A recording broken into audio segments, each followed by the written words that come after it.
Greetings, everyone. Welcome to the Dr. Julius Nairi CBPM UNIA-ACL Division 421 Mass Meeting.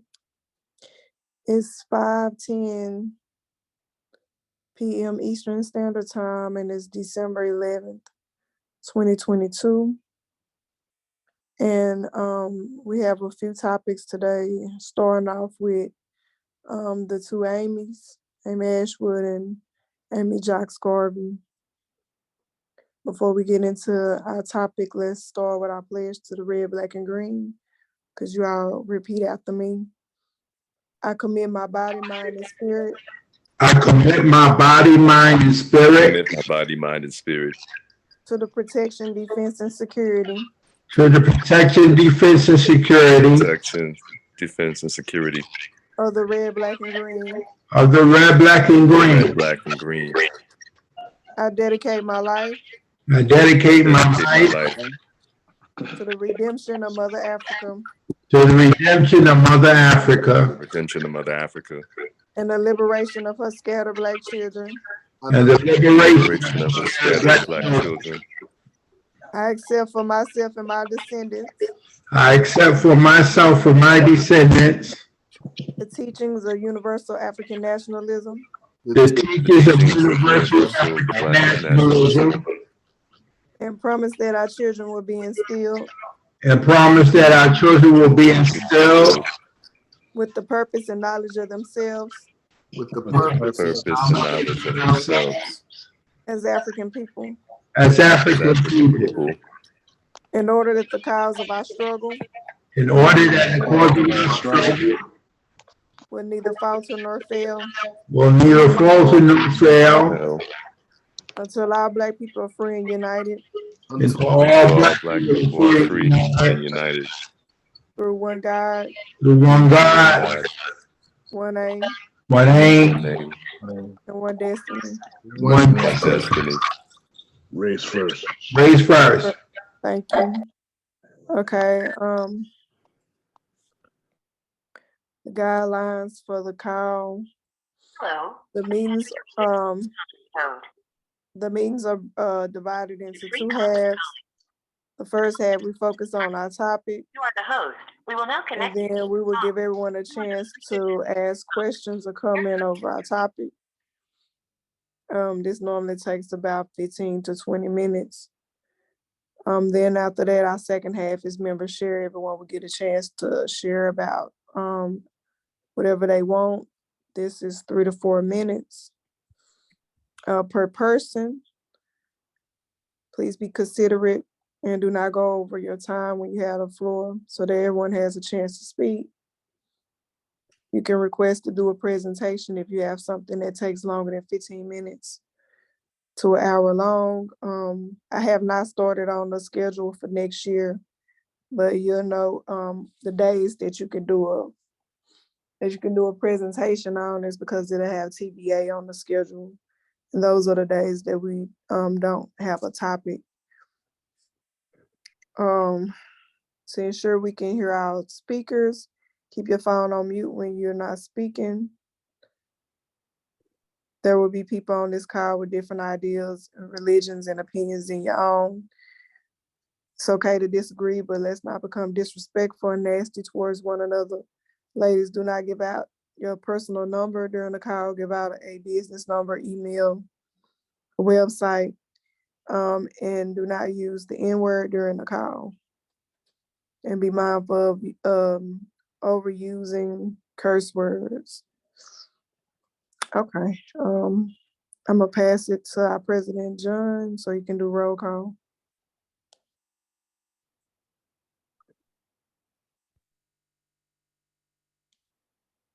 Thank you, Sister Nia. I'm here. Looks like we had a short roll call at this time in the meeting. We don't have anybody on the conference line, and we have myself, Brother John, member number 306, President. We have Brother Art, member number 449, I believe, out of Virginia. Dr. Shams, member number 172, out of New York. We have two guests. Brother Moses has joined us, and Brother Quillen. I know Brother Quillen is a supporter of More Science Temple 19 here in Atlanta, and he was at a banquet that we had yesterday, and I invited him to today's meeting. So I wanted to thank them and welcome them to the meeting. And then Sister Tania, member number 177, our first Lady Vice President. So right now we got 6 on the call. Sister Tania.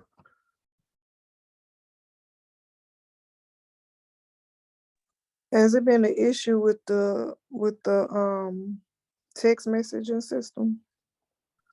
Well, I know I have an issue with Apple, but that's the only issue that I've been aware of. That's Okay. actually if you got yours. Okay. Yeah, I know that it sometimes it automatically take me out of the system. So you may want to ask someone else, because I get dropped every now and then. I get dropped out for the calls. Out for the text messaging thing. Pretty sure you in there. Okay. Let's see, because we text about even when we were texting about tonight's topic. I can see that. Yeah, I tried to send it to you today. Mass Mhm. meeting today, December 11th. You should have got it around 2 p.m. 2:20.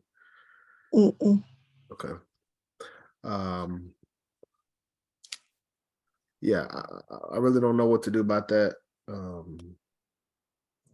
Either using another system or I got to get another phone. But I think I kind of want to go with a new system, because it's to where you're the only one that have the phone for it, since it's not updating. And yeah, I just think, what I'm saying, it should be like another way in case you can't, something like now, something going on with your phone.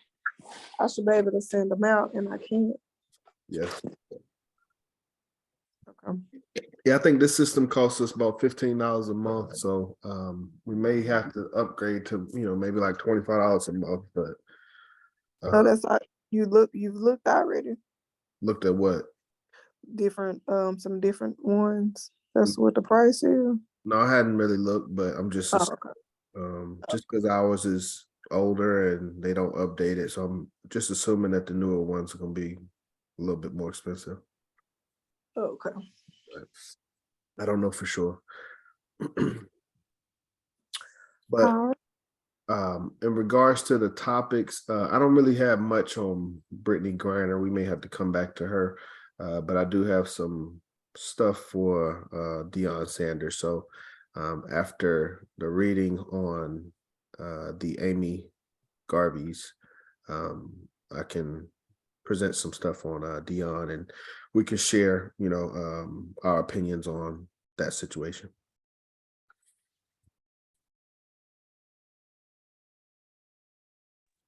Okay.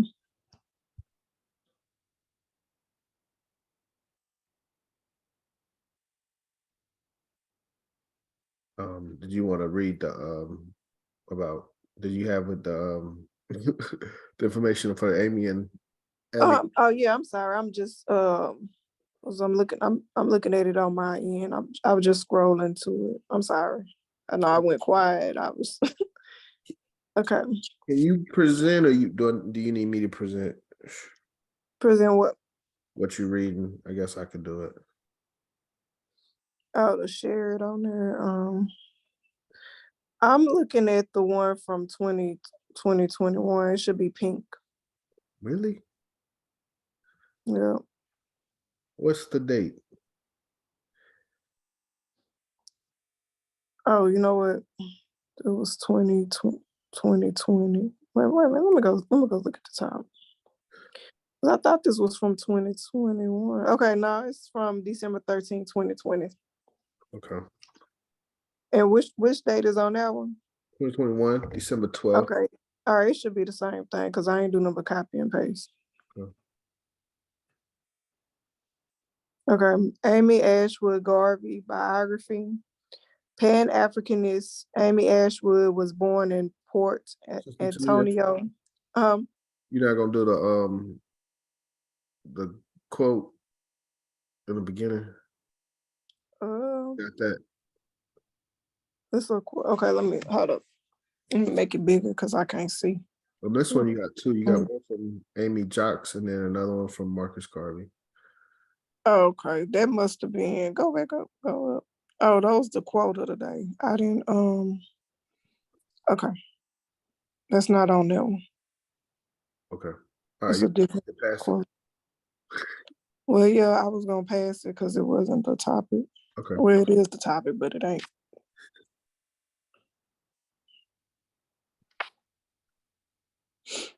Okay, Pan-Africanist Amy Ashwood was born in Port Antonio, Jamaica.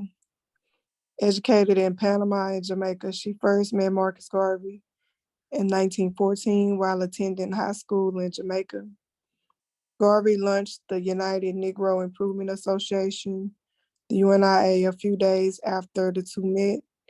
Ashwood, considered by some a co-founder of the organization, was at least its second member. An excellent public speaker, she worked actively to establish and promote the incipient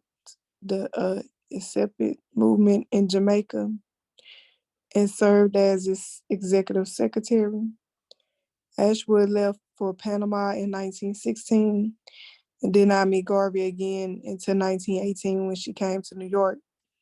In the United States, she used herself with UNIA work, traveling across the country, making speeches and recruiting new members, working on his journal, The Negro World, and helping manage the new Black Star Line Steamship Corporation.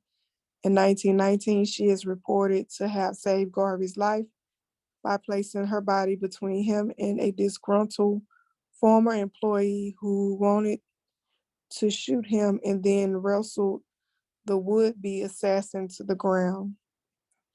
Ashwood married Garvey in New York City at Liberty Hall on December 25th, 1919.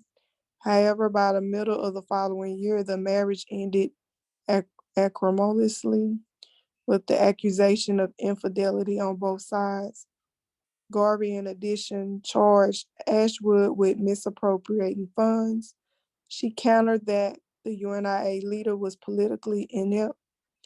Garvey received a divorce in 1922, which Ashwood later contested, and he promptly married his secretary and Ashwood's childhood friend, Amy Jaques.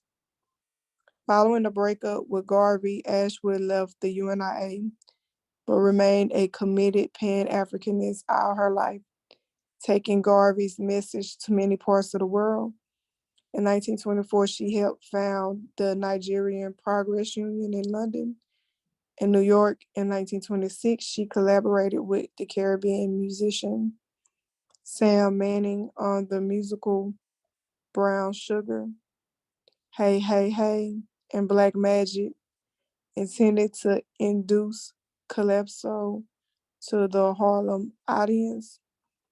In 1929, she left with Manning for London, where she lived until 1944.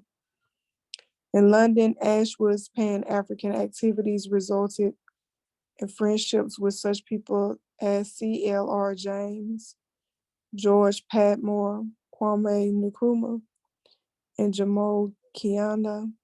All of them frequent the West Indian restaurant she ran from 1935 to 1938, which became a famous Pan-Africanist meeting place.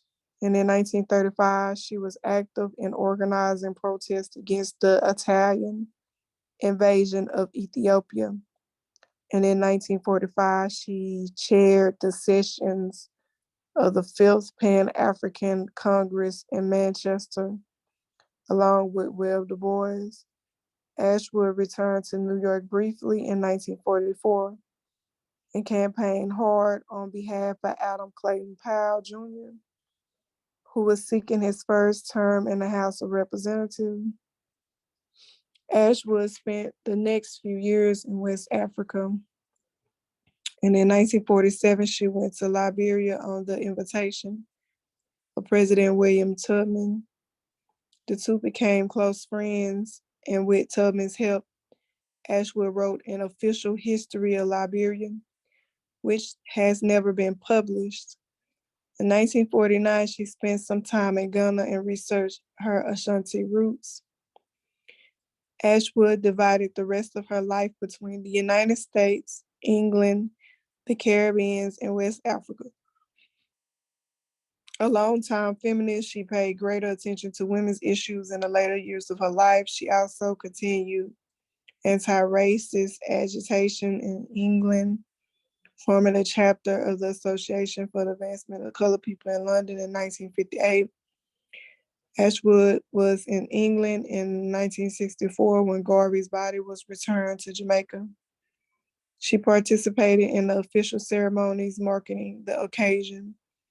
During these years, she also tried unsuccessfully to find a publisher for her biography of Garvey and the Movement, which is yet to be published. Ashwood died desolate in London. Okay, I have two of these by Jaques Garvey.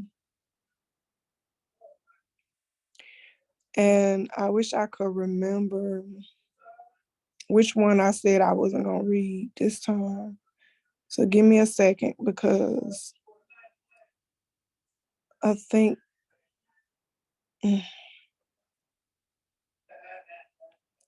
let's see.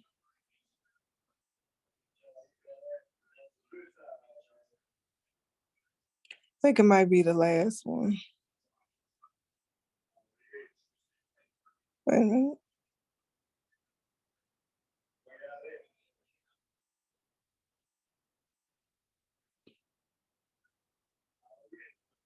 Okay.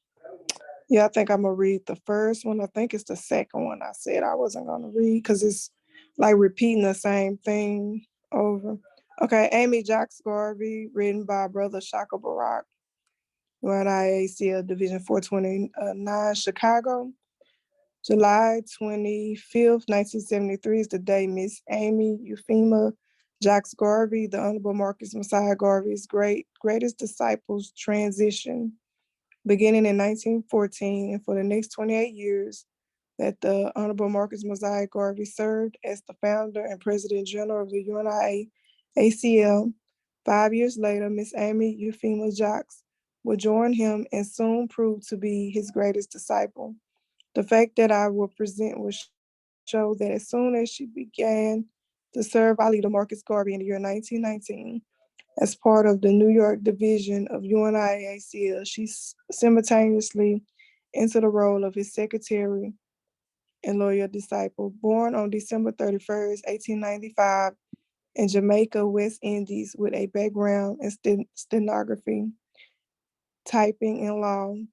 In the French language, she made contributions to the UNIA-ACL leader, Marcus Garvey, that was unparalleled.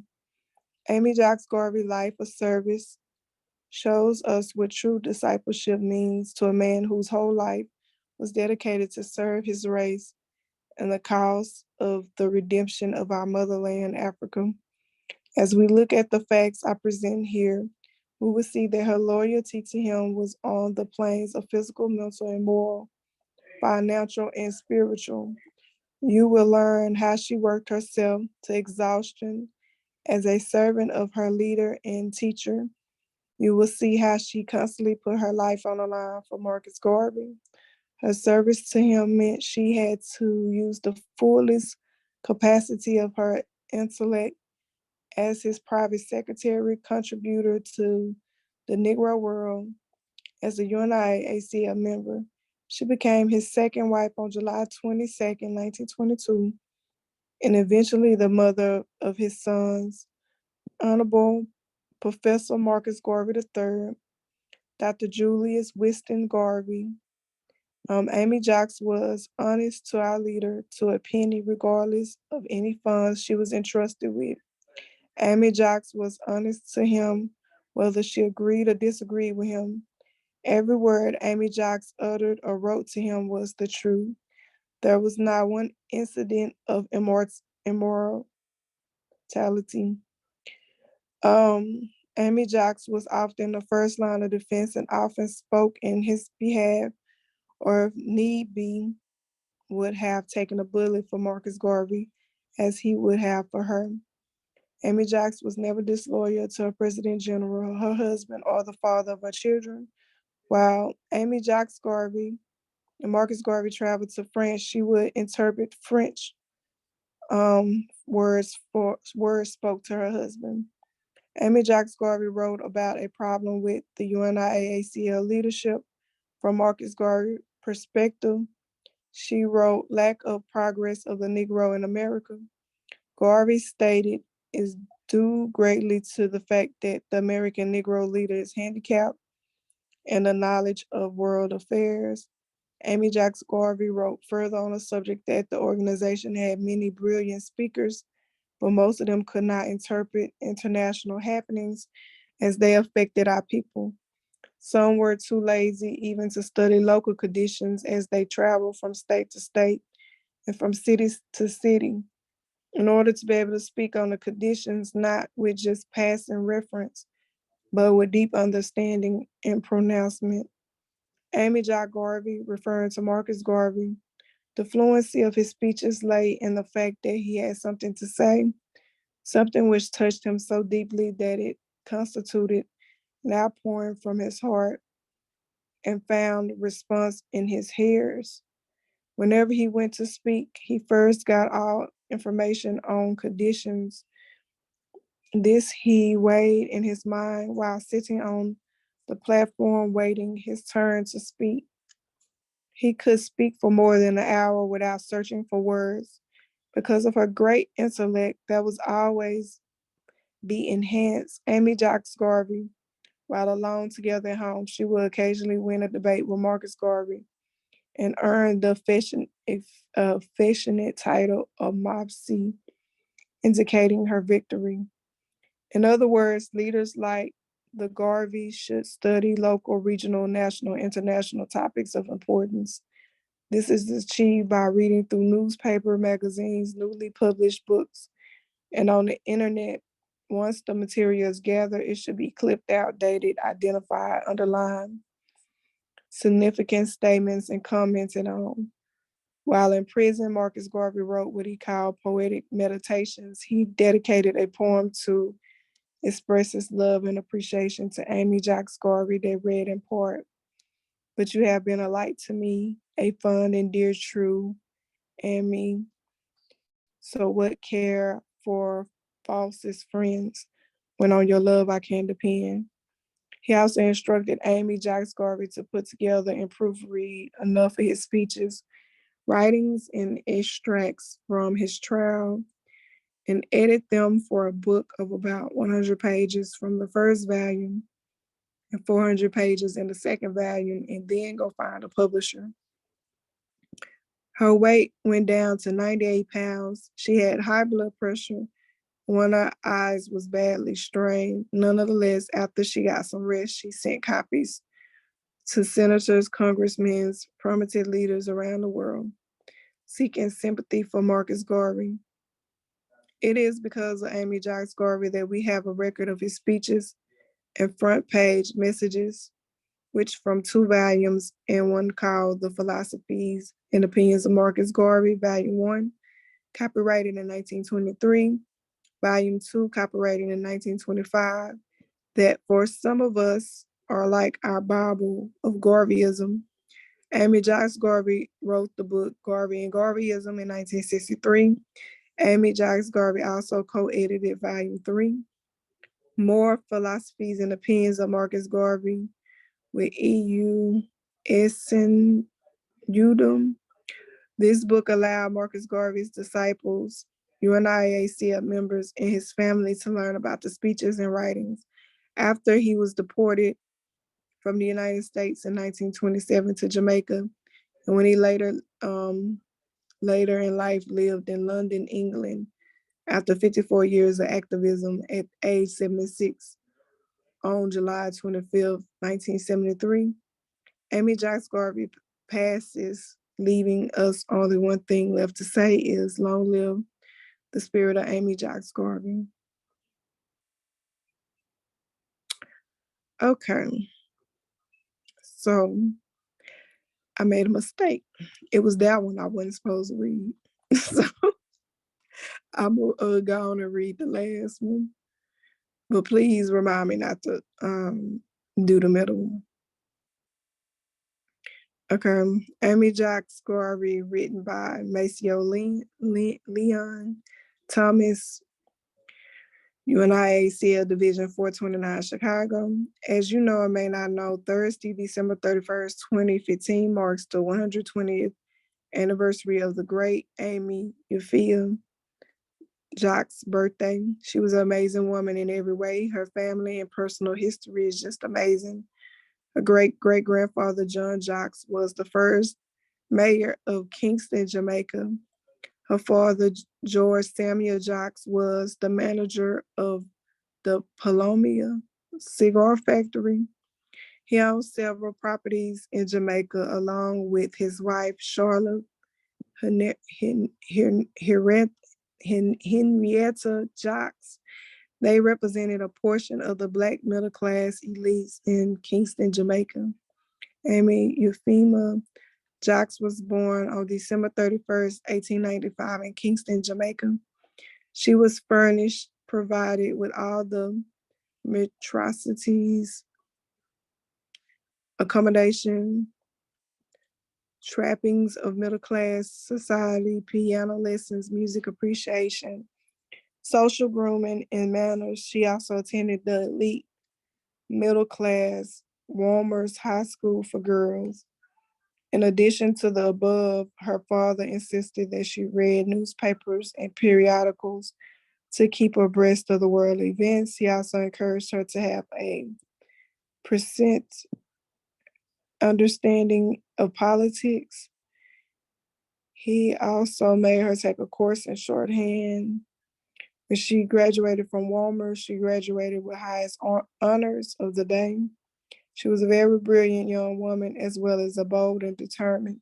She wanted to be the very first female barrister on the island, yet her father wanted her to be a nurse. After high school, she was recruited by a law firm to work for them. Her father objected, but when he died suddenly in 1913, the law firm petitioned her mother to allow Amy to work as a legal secretary. Her mother consented. At this time, though only 17 years old, Amy became the head of the household. When she reached the age of maturity, 21, she received her inheritance. It was around that time when she expressed an interest to travel to the United States, but she needed a sponsor. And none of her cousins in America wanted to be sponsors because they were too busy passing as white. Nevertheless, she did create a way for herself to get to Harlem. In Harlem, she had heard about Marcus Garvey and the UNIA, but she was not swayed by all the talk. Yet on one Sunday morning, she stopped by to hear Marcus Garvey give a speech, and like the great John Edward Bruce and everyone else, she was memorized by his oratory and the substance of his message to the people. He invited her to the UNIA headquarters. She saw his office and candidly voiced what the message was. Garvey asked her if she could assist him in organizing the office, and she did. She was so efficient that he made her both his office manager and personal secretary. During this very same stretch of time, Amy Ashwood will become Marcus Garvey's wife.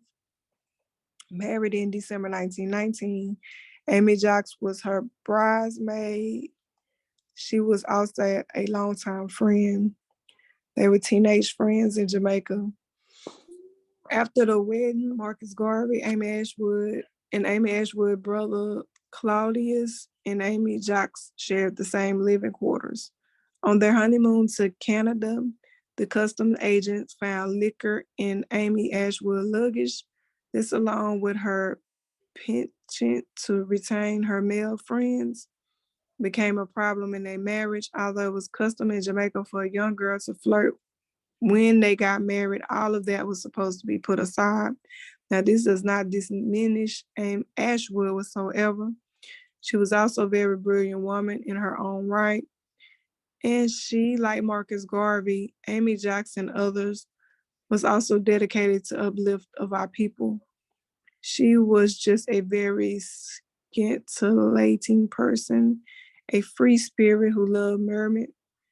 As such, she sought to maintain ties with friends like Alan Cumberbatch, who was a family friend and a personal friend, who was 20 years her senior. Moving on, Marcus Garvey divorced Amy Ashwood. He married Amy Jaques on July 27, 1922 in Baltimore.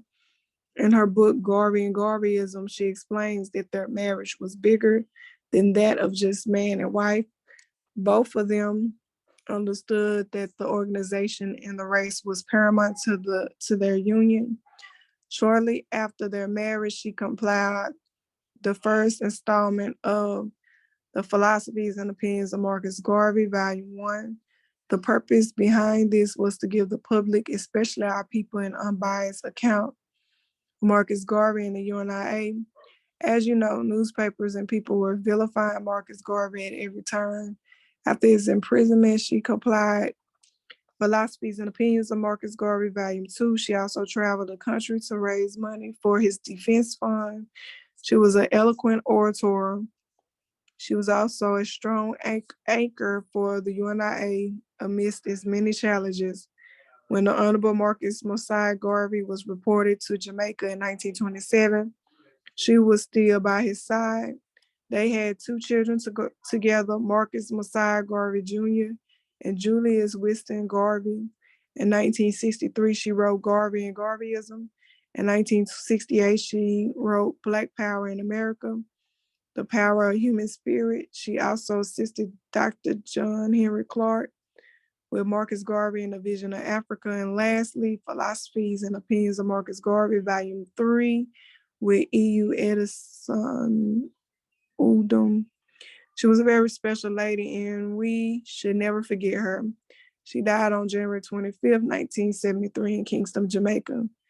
In addition to Amy Euphemia Jaques, let's not forget Dr. Yosef Alfred Antonio Ben Yakinen, whose birthday is also December 31st, 1918. And Dr. John Henry Clark, his birthday is January 1st, 1915. And I don't know who he put the ancestor. Who was he talking about? Yeah, Was just my Amy Ashwood? I mean, he might be talking about Amy Ashwood. When her birthday on the 1st? Let me go her back up. birthday is the 10th. The 10th. Okay. All right. So maybe he meant to put a 1 and a 0 right there. Nah, he couldn't have meant it. Or could he meant that? He's on the call. Oh, yeah. Well, he was. Okay. He dropped off. Okay. Yeah, I meant to read the last one, not the middle one. Okay. Well, thank you, Sister T. Okay. First Lady Vice President. We just went through a reading of a little bit about the history of the two Amy Garveys. You know, everybody knows the name Amy Garvey, but some don't know the difference between Amy Ashwood and Amy Jaques. One quick tip as a reminder, you know, A comes before J, so Ashwood was the first wife, Jaques was the second wife. That's one way I remember it, but we still honor both of these women, both of these sisters, both of these leaders, but we also try to make sure we keep their legacy alive and study and understand the distinction between the two. Amy Ashwood was there in the beginning, helped him to establish the UNIA, But Amy Jaques was there for the remainder of Garvey's life and helped him through his trials and tribulations. And when he actually went through trial and deportation, and compiling his works for the Philosophies and Opinions, that was Amy Jaques Garvey. So just want to open the floor at this time. If there's any questions or comments on these two sisters, Amy Ashwood Garvey and Amy Jaques Garvey.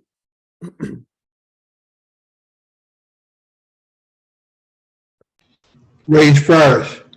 Ladies first, Dr. Shams. Yes, I noticed that in the reading you said something about a newspaper they had back then. Sister Tania, you remember that? Well, Negro World. Let me see. I think I heard something about an editor. No.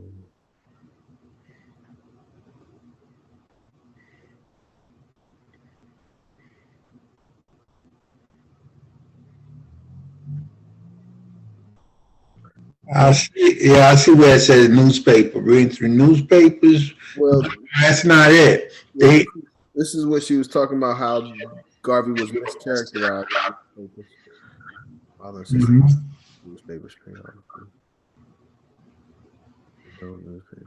vilifying Marcus Garvey. Sister Tania, you familiar with what Dr. Shams talking about? I don't remember, but if you look back to your don't delete your emails. You go to you type it to bring up all of the agendas with Ashwood Garvey and there that we in the past. I don't delete my email, but if you don't, then I just basically read the past agenda that we've been doing for the past 2 years. So you should have one of them.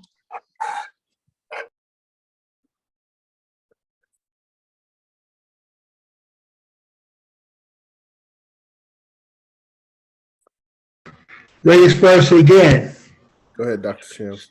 Yes, the reason why I asked if they had that paper is because in our days and time, not too many people know about the UNIA magazine and thing like that.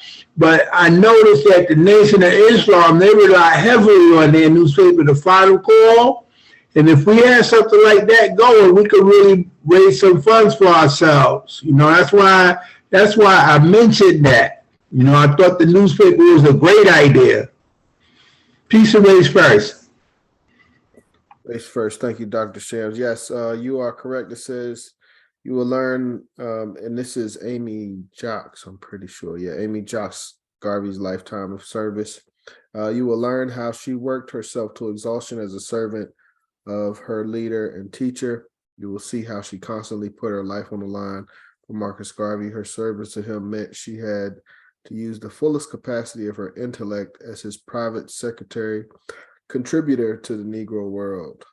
So she was a contributor to the Negro World, was the paper, the newspaper for the UNIA at the time.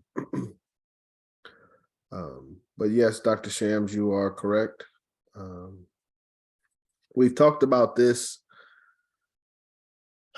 internally. We've gone back and forth.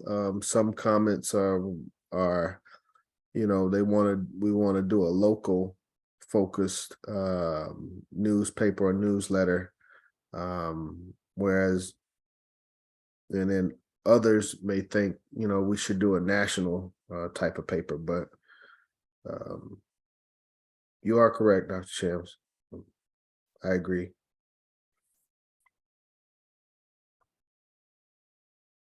Anybody have a comment on that?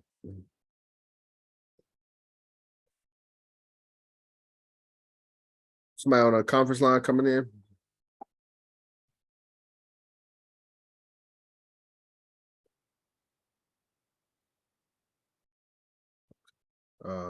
Thank you, Dr. Shams. Yes, propaganda, and yeah, that's a fundamental thing that we need to we should be doing on a regular basis. We do have Garvey's Voice magazines, but they're not, we produce those like twice a year. It's not a monthly or a weekly publication. Any other questions, comments on Amy Ashwood, Jaques Garvey?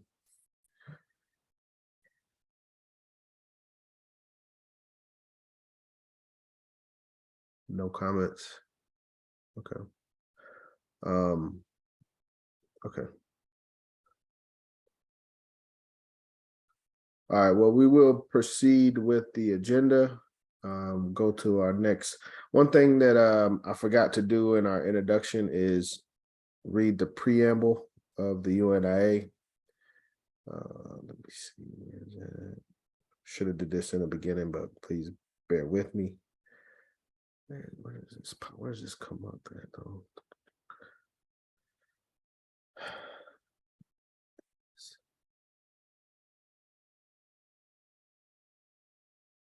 Okay, here it is. Share this with y'all so y'all can see it. But one of the things that we are taught from Marcus Garvey, we are supposed to memorize the preamble of the Constitution, but it's supposed to be used to defend the organization in times of need, but also explain in a quick summary what the organization and what the government is about. And again, this is our most recent Constitution. Constitution and bylaws, Universal Legal Improvement Association, African Communities League. And it's got the years. But our preamble states, the Universal Negro Improvement Association and African Communities League is a social, friendly, humanitarian, charitable, educational, institutional, constructive, and expansive society, and is founded by persons desiring to the utmost to work for the general uplift of the Negro peoples of the world. And the members pledge themselves to do all in their power to conserve the rights of their noble race and to respect the rights of all mankind, believing always in the brotherhood of man and the fatherhood of God. The motto of the organization is one God, one aim, one destiny. Therefore, let justice be done to all mankind, realizing that if the strong oppresses the weak, confusion and discontent will ever mark the path of man, but with love, faith, and charity towards all, the reign of peace and plenty will be heralded into the world, and a generation of men shall be called blessed. But that's our preamble to our Constitution. It's been the same since it was created in, I believe, 1918 was when it was first created.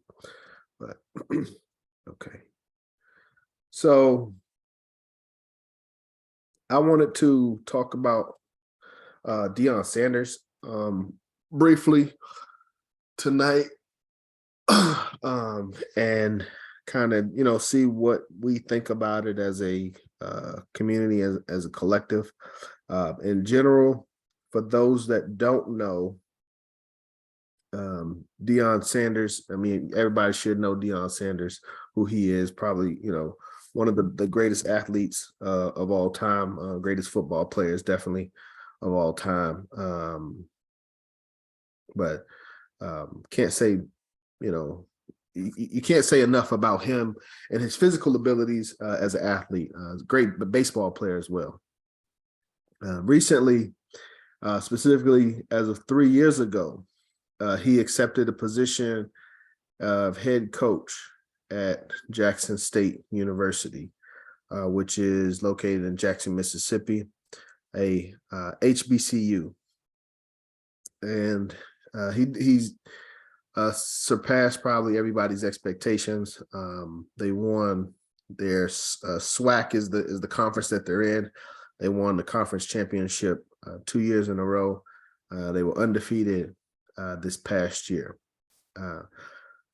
But also this at the end of the season this year, Deion Sanders decided to leave Jackson State in order to go to Colorado State. So in essence, he's trading HBCU for Power 5 conference. Power 5 conferences in football or in college sports, Pac-12, Big 10, SEC, Big 12, and is it ACC? So yeah, so those are the Power 5 conferences. The argument is, if you want to make it to the NFL or have an impact in college football, it has to be done through a Power 5 conference. But one of the things that Deion was supposed to be bringing was the expectation that HBCUs can be just as well respected. They have just, the same talent, or they could have the same level of talent, same level of sponsorships and everything. That was part of the argument, but as of now, he's taking his talents to Boulder, Colorado. But wanted to open up the floor. Well, yeah, I just wanted, before I present anything, I did have a couple clips of Deion Sanders. One kind of general, it's the 60 Minutes interview, kind of generally outlines what was his mind state while he was at Jackson towards the end, and some things that were going on, but I think it summarizes it pretty well. And then another video where he's talking to fans about his decision. So I want to open the floor up and see what we as a family thought about his decision to leave Jackson State to go to Colorado. Is this something good for us, bad for us, or it doesn't matter?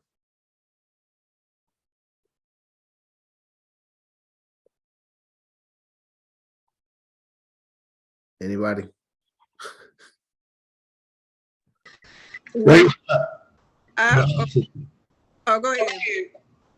All right. No, if one state is paying more than another, I mean, and giving him a position of coach, I would go with the state that's giving me the raise, in other words, Excellent point. Excellent point, Dr. Shams. Let me add some context to that. So from a raise standpoint, financial standpoint, I believe Deion Sanders, and I'll be detailed with it. Deion Sanders was making a salary at Jackson State of $300,000, and to my knowledge, he was giving half of his salary to the football team to help them. So, real in essence, his salary was $150,000. As he goes to Colorado, his salary is supposed to jump up to $5 million. So that is a valid point. This is somewhat of a promotion, financially at least. So thank you, Dr. Shams. Anybody else? Any comments? I asked you if you had heard about that, because at first I was mad, but once they said that he was giving half of his salary back, and then I heard that they were supposed to give him sold out. They were supposed to share the tickets with him. So I was mad at Deion at first, but now I done turned it back on to Jackson. They shouldn't have played with him. You can't play just because you black, don't mean you can, play with my money like that and play with my livelihood just because you say, well, we supposed to stick together. Well, you have to show me that that's what I need. I need to do that. You can't treat me bad and then get mad when I walk out. And they didn't treat them right. Yes. So that lesson to me is, if you have someone that's doing good, you need to you take them for granted. And I feel like they took them for granted. So I don't have nothing, bad to say about Deion at this point. I got a soft spot for taking people for granted. So yeah, Yeah, I like how you put that, Sister Tania. Anybody else comments? Deion Sanders, Jackson State to Colorado, HBCU to Power 5. This is Bobby James. Baba James. I say do what's best until the UNIA creates a football league.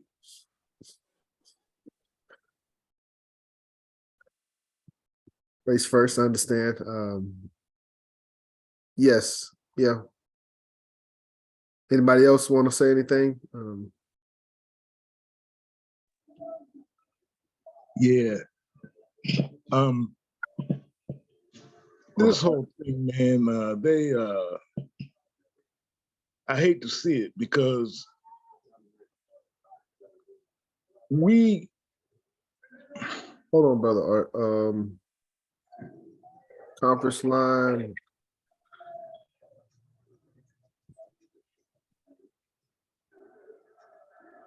Brother Sean. Brother Sean, I'll mute you just till Brother Art finishes, then I'm gonna unmute you. Go ahead, Brother Art. We generate all this money and all of this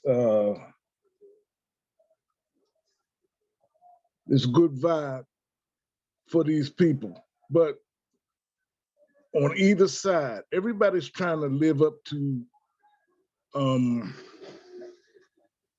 the standard that other people set. We should be controlling college, professional, and any other sport where we are the majority participants in it. So I understand the brother looking out for himself. I commend him for that. But I would have held him in real high standards if he looked out for all of us. Race first. Yes, sir. Race first. Thank you, Brother Art. Anybody else?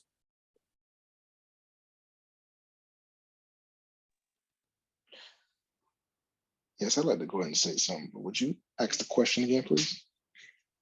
Well, the question is just how does the Black community feel about Deion Sanders leaving Jackson State to go to Colorado?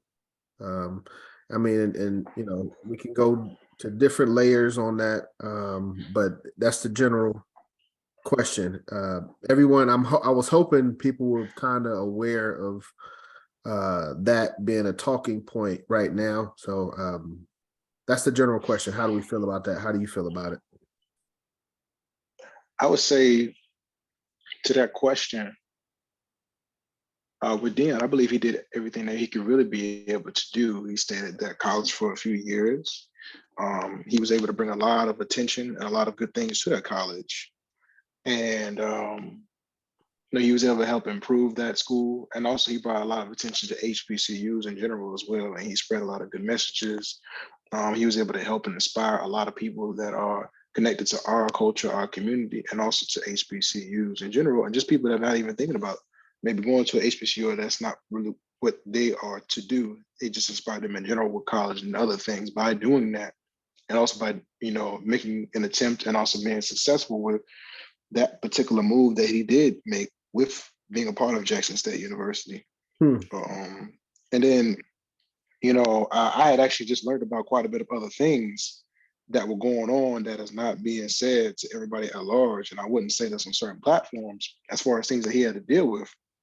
But I had actually been notified that Deion had like a situation to where they were at a game, and some people came into the locker room and broke into his locker and stole his items, like his watch, and also some other things as well. And there was an incident where his car had gotten broken into another time, and they had stole like a very sentimental radio that was very meaningful to him at that time as well. And plus, I understood that Deion was donating half of his salary to go to the cause of the team or to the school. So, you know, just different things like that. And also, you know, he was getting paid about $300,000, maybe $330,000. just different things, relating to those things, even though maybe directly that's not certain people's fault. Those things can be able to be avoided. And that kind of can leave a bad taste in your mouth and your thoughts when those type of things happen. And then of course, there's certain you can be able to do so many, you can only do so much. And then a lot of people probably putting so much on this one person. A lot of people in our community maybe thinking that like, oh, everything is riding on this one person. We depending on them when we should really be able to utilize, what this person was able to do and all that they were able to bring and accomplish to our school and to the cause. And also make the most out of that opportunity rather than trying to be able to put it on somebody else. So I can understand that. And plus the financial opportunity along with other opportunities that he may be able to acquire and obtain and to be able to have in his next venture, he felt that was a better decision for him, his family. And he had did what he could be able to do at that time with Jackson State. Thank you, Dr. Quillen. Excellent detailed response. Anybody else have any comments? Jackson, Deion Sanders, Jackson State to Colorado, how we feel about this as a community. I guess one of the questions I want to ask, since I guess there's a consensus or a typical consensus that one, we understand it, we understand the financial aspects of it, and I guess the other sentiment that was brought out was we don't own our own leagues, so it really don't matter. One question I'm gonna ask, because I'm kind of in the middle. I can go either way, but I would ask the question of loyalty to HBCUs. Is there a breaking point? Is there and we can talk about the things that he had to go through, being, things being stolen and things like that. But we also talk about in our community the concept of a sellout. And I would argue, specifically from a financial standpoint,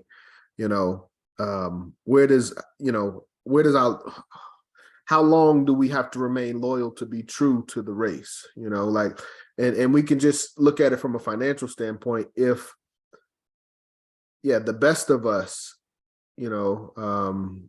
we're making 150,000 at a HBCU or 5 million at a white institution, is that okay? Is there any accountability or responsibility to support the HBCUs, or do we just go where the money is and go where we're most wanted? Well, this is Baba James. Go ahead, Baba James. If the brother gave away half his salary back to the team at 300,000, and now he making 5 million, if he gave 1 million back to the HBCs, come on. With the same, let's just say he doesn't change who he is as a person. Let's say he doesn't change his values of adding back. He can give away $2 million and spread it out amongst the HBCUs, depending on what that brother's influence is and so forth. However, are we making those suggestions for him? Are we offering those opportunities for him to do so with the support of us as a community? Or are we worried about what he got in his pocket and what we don't have in ours? I mean, like I said, if we just go with the simple, let's just say he does half of what he did, that's $500,000. $350,000 more than he was given a year. That's 2 schools he could support with $1 million. But Baba James, I want to try to stay away from hypotheticals. As to say, he ain't got his first check yet. We don't know what he did with his money. We ain't, and whether or not we find out is going to be based on somebody else's desire to find out. So, realistically, I don't know. Hypothetically, we don't know. You know what I'm saying? Most celebrities make a lot of contributions to our communities, but Yeah. it's not common knowledge. A lot of us make a contribution to our communities pan-Africanly, but we're not waving a flag when we do it. But is that so that's enough? It's until we all have our flags in our front yards. You feel what I'm saying? And the status quo is currently, I'm secretly Pan-African because they took our leader to prison and we didn't go get him.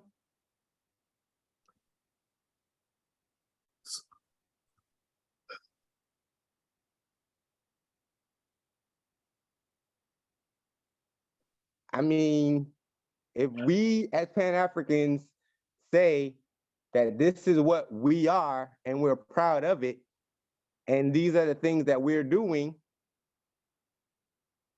it should be spoken about. Did we know he was giving away? I didn't know he was giving away half his. I didn't even know he was playing football to this conversation. I mean, I didn't even know he was coaching into this conversation. I thought he was still enjoying his retirement. As far as the last time I heard about Deion Sanders. So as to say, if I ask the question, what is Deion Sanders doing now? And I find out that, oh, he got a job coaching and gave half his money back to the school, I'm thankful.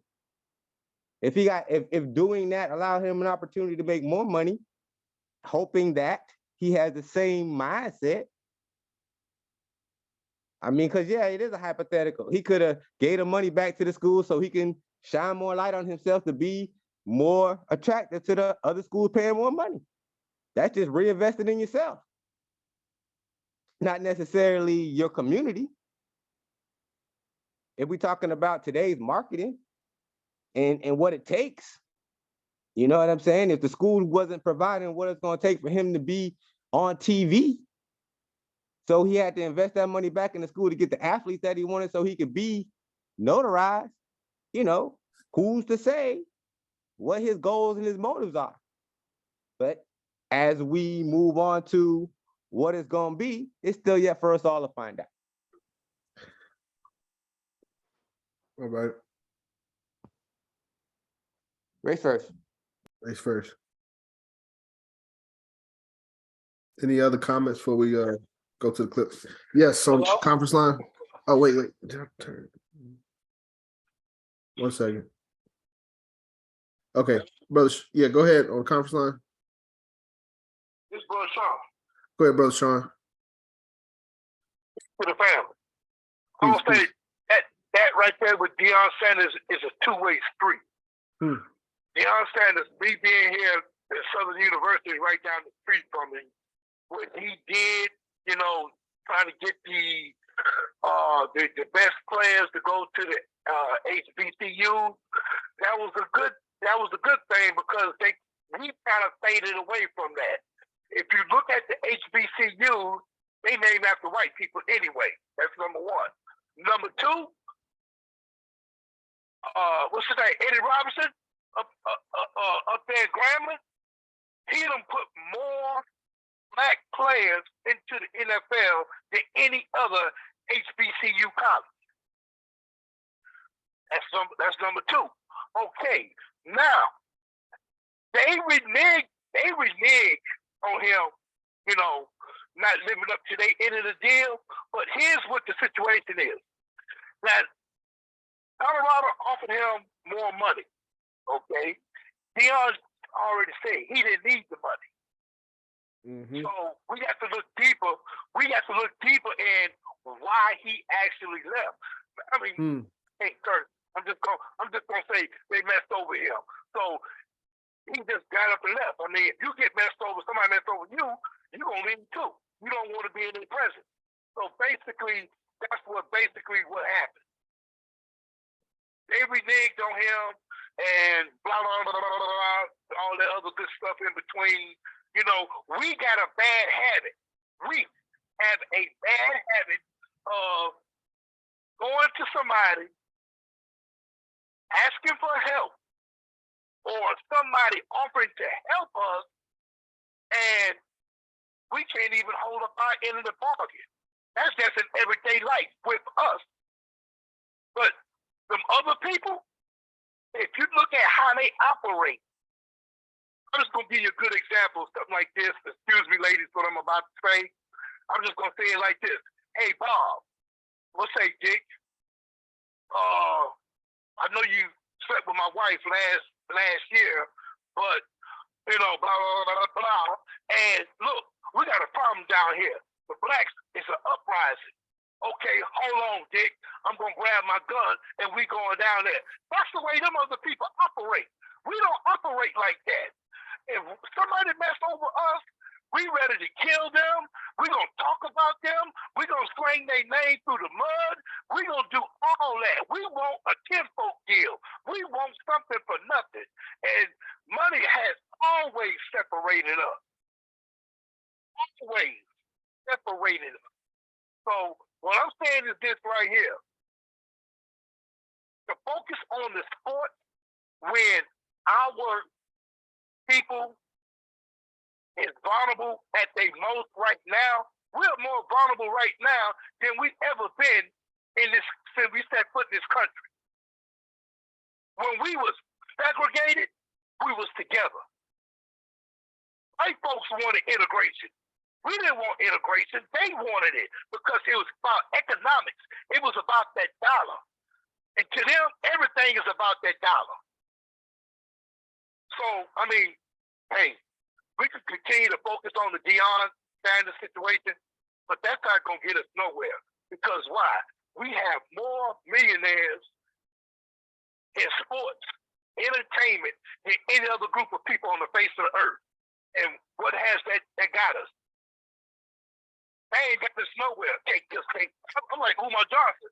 You can't name one athlete, retired athlete, or entertainer who has opened up an independent school system or a school by itself to educate us.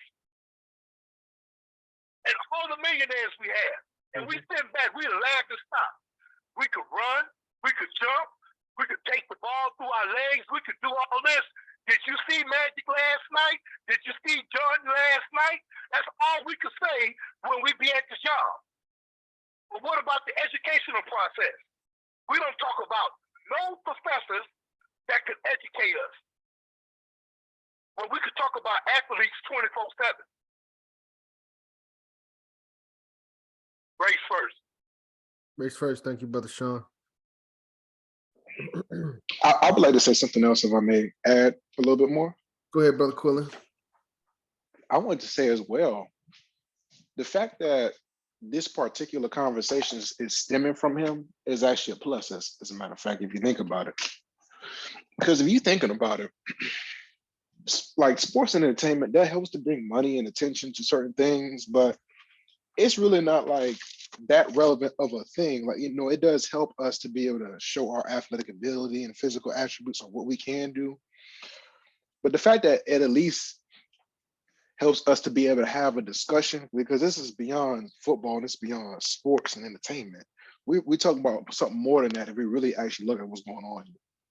But it's not like we're talking about, like, let's say a professor that's teaching engineering and then he left and did, like, you know, what Deion did in a similar situation. Of course, they're not getting paid as much as they should, you know, for doing something that could contribute more to our people, our community, and the world itself, rather than in sports and entertainment. We're not talking about an architect professor. We're not talking about even a history professor. You know, we're not talking about a liberal arts professor. You know, we're not talking about an accounting professor.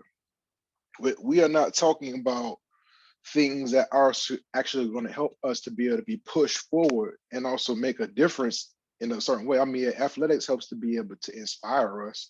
It helps us to be able to get, like, maybe a release from everything that we got to deal with in the world. But I would say, you know, let's look at that as well. But let's look at, like, what we really talk about. We talk about football, we talk about entertainment and sports.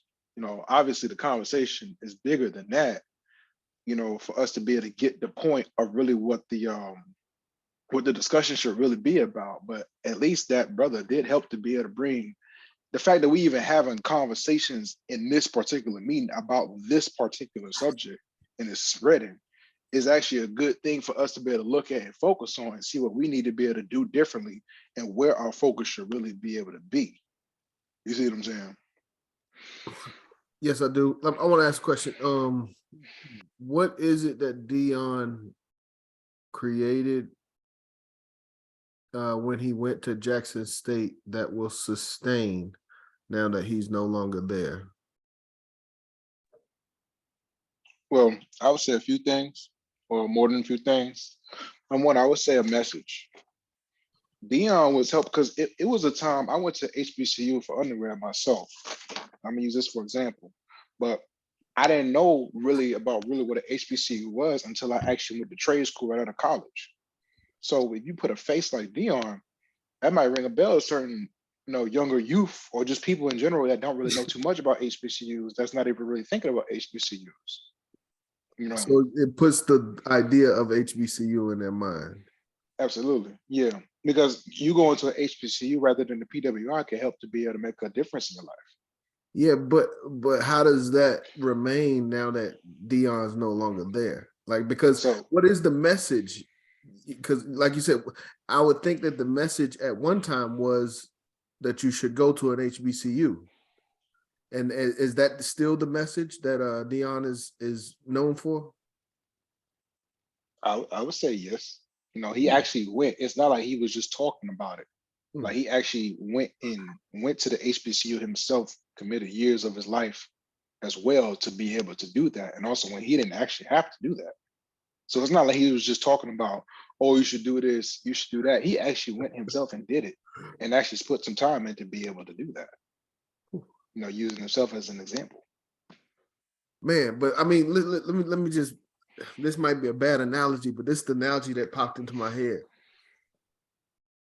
What if a black man marries a black woman and he stays with that black woman for 3 years and then he leaves that black woman to be with a white woman? Can that black man still talk about or promote black man and black woman relationships? Yes, he can still be able to do that.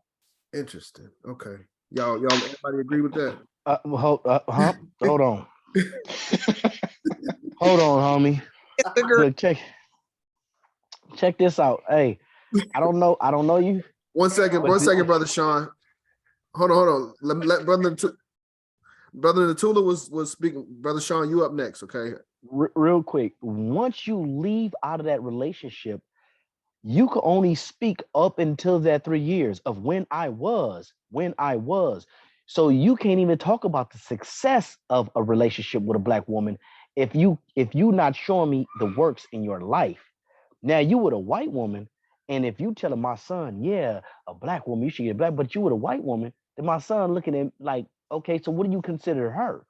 So what I just would like to know. Brother Natula, I don't want to go too deep into the analogy. I was trying to relate that to HBCU. The same thing with the school. Okay. He can't say that, yes, you go to this school and you should go to the HBCU when you left yourself. Yeah. But what do that say about even all of our athletes itself?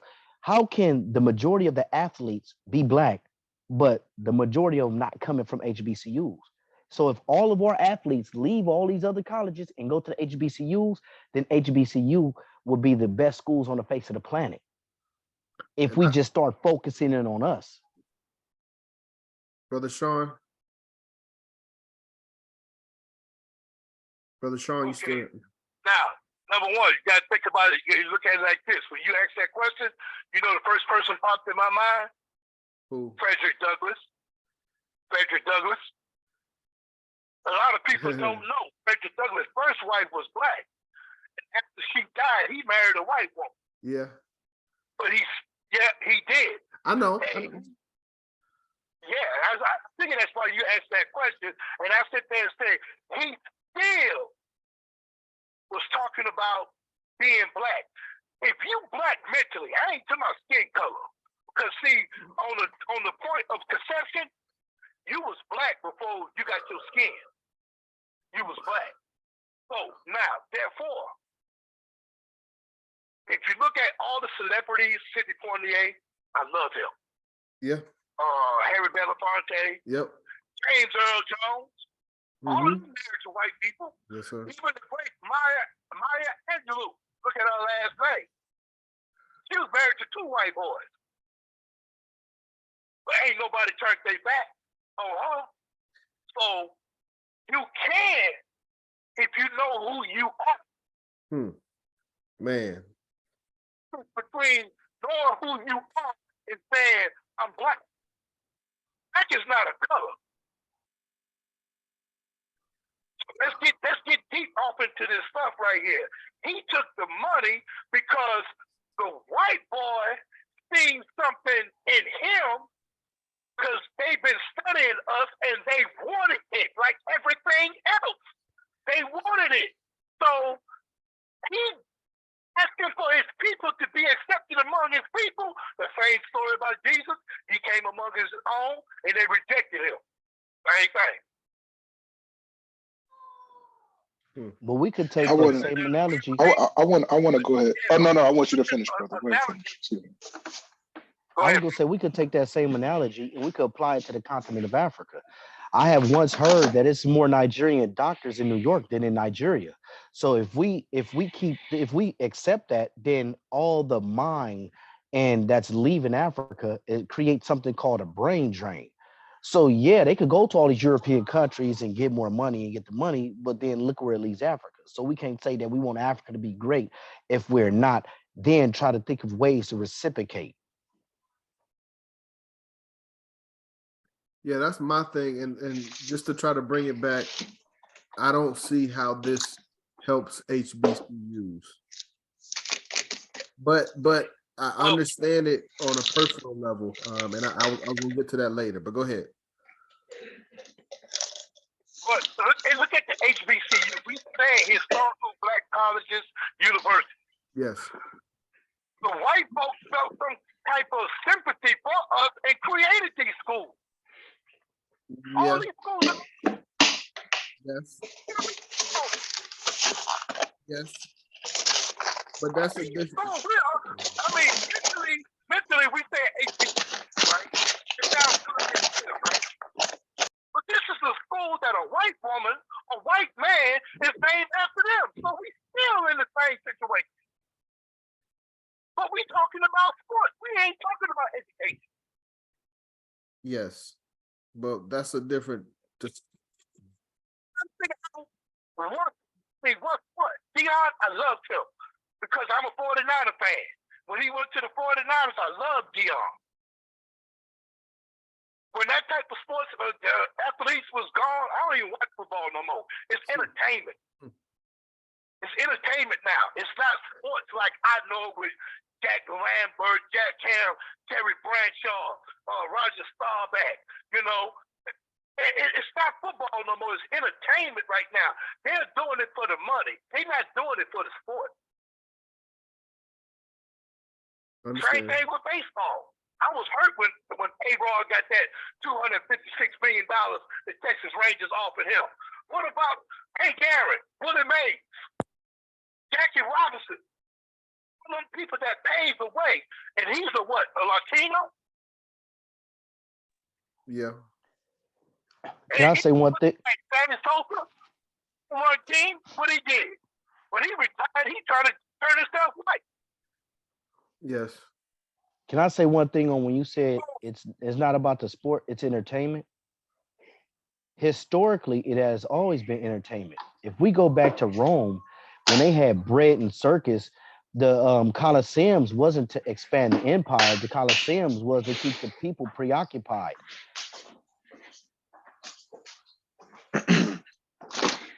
Brother Quillen, you got background coming through. Okay. Excuse me. Okay, but I would like to say one thing though. Since I originally did get asked that question. So like what you asked originally, right? That was actually a pretty interesting question. What you did ask, Brother John. How does it help? Because no, what you asked about the relationship. You asked if a black man was married to a black woman for such amount of time, and then he winds up that marriage winds up ending, and then he gets with a white woman. Can he still? I think you said something around speak on why it would be good for a black man to be able to marry a black woman. Yes, And sir. my response was, I said, yes, he can. See, another thing too, we get caught up in things that we don't like or we feel like is wrong. We get caught up in that. So like, okay, I don't like that he did that. I see that that's wrong. I feel that that's wrong, or I know that that's wrong. But can I learn from it? Can I learn from what's being said? Like, we don't like things that like people that in our community do things that we don't like or we feel is wrong or we know is wrong, we see is wrong. We don't like what they did. We don't like them because of it. But can I learn from what's being said? The same way can we learn from our oppressors or people that harm us? Well, not the same way, but in a similar way. Can we learn from our oppressors or can we learn from people that harm us? If this man is saying that, hey, I have a white wife, we can all say that I have a white wife. Yes, this may not be good for our community, but I am giving you some knowledge about how you being married to a black woman can be able to be beneficial. Now, some of you are not going to be able to really follow it because you see me with a white woman. And so you just gonna feel like, okay, I don't want to follow it because of whatever your reasons are. But some of you are gonna get the message, or some of you are gonna put that aside and get the message about, okay, he's recommending that I date a black woman, somebody who's been on both sides. Let me go ahead and be with a black woman. So some people are gonna get it, some people are gonna not. But we try not to put our feelings or whatever we think about into things so much. Can I ask a Now, question? that's what I gotta say. Yes, sir. What is that not hypocrisy? Is what not hypocrisy? You need to be more specific with your question. When we have a relationship outside of our race, but we promote a relationship within our race. When you What do do you mean? something, when you promote something that you don't do yourself, I thought generally was hypocrisy. I mean, I don't have a direct answer for that, but what I can be able to say to you is this, is that the person is acknowledging that they have a white wife. They acknowledge also that you may not like it or that it's wrong. But that's why I was giving examples of what I just said. You know, what we think, what we feel, what we believe, what we know is wrong. Can we still be able to learn from what is going on or what is taking place? I don't always like certain things. I don't always like certain people that I read about or certain things that I know about from certain people. But can I be able to learn from what's going on?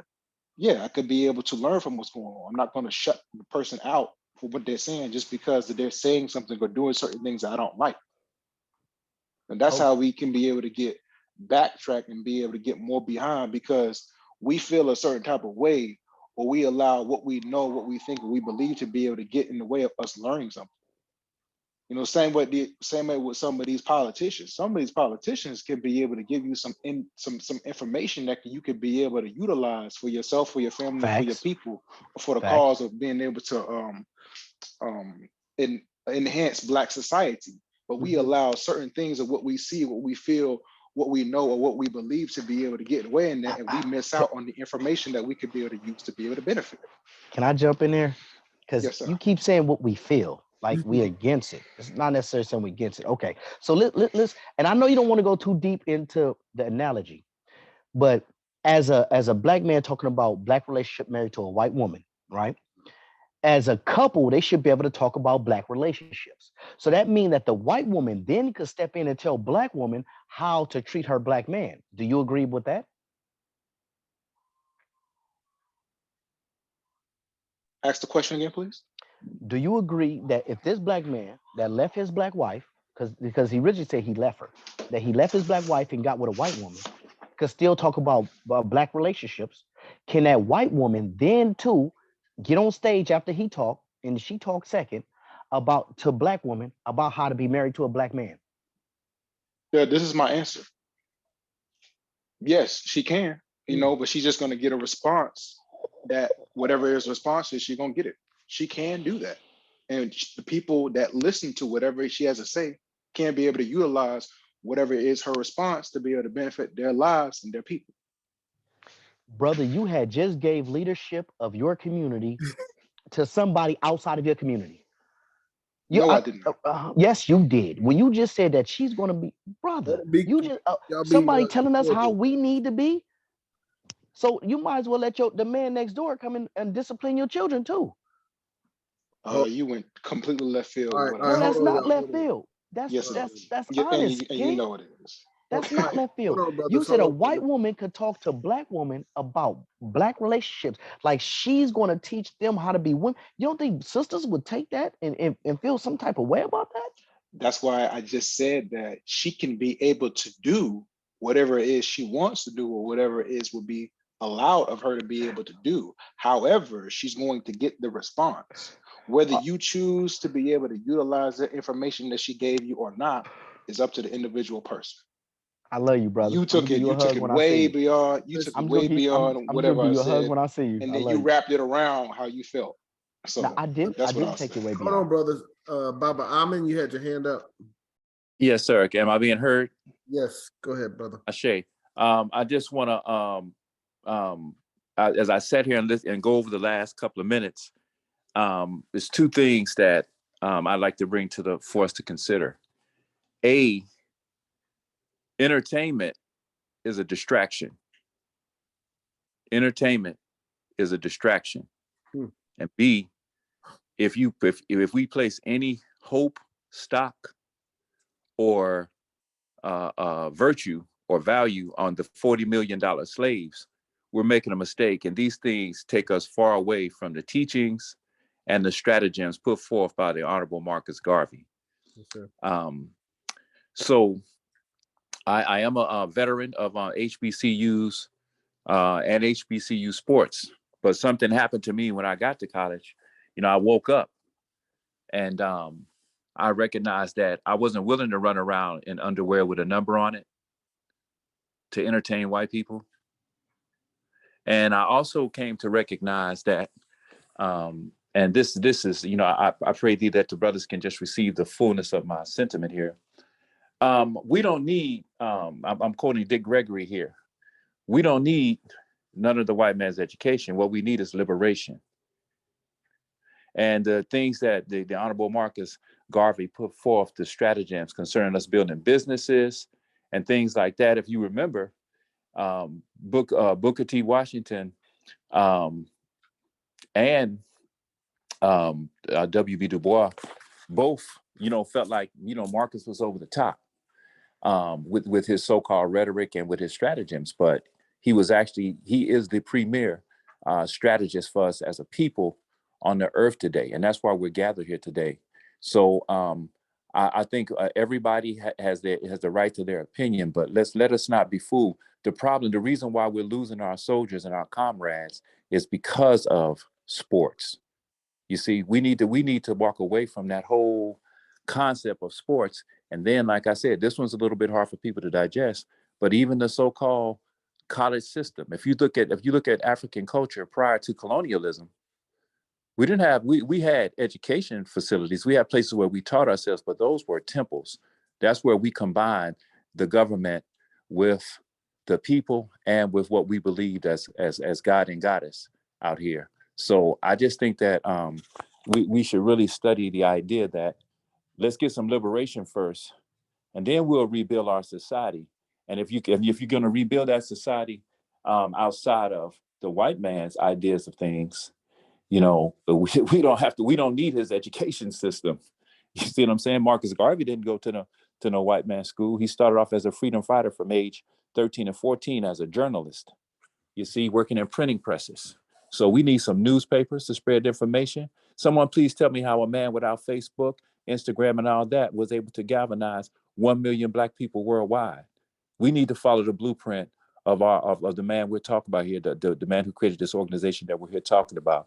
We're not going to make any advancements by having expectations of athletes or educators, because the number one agents for the white man's way is the athletes and the so-called educators of the phrenological pseudoscience that they call education. That white man is not educating us. He's brain deading us.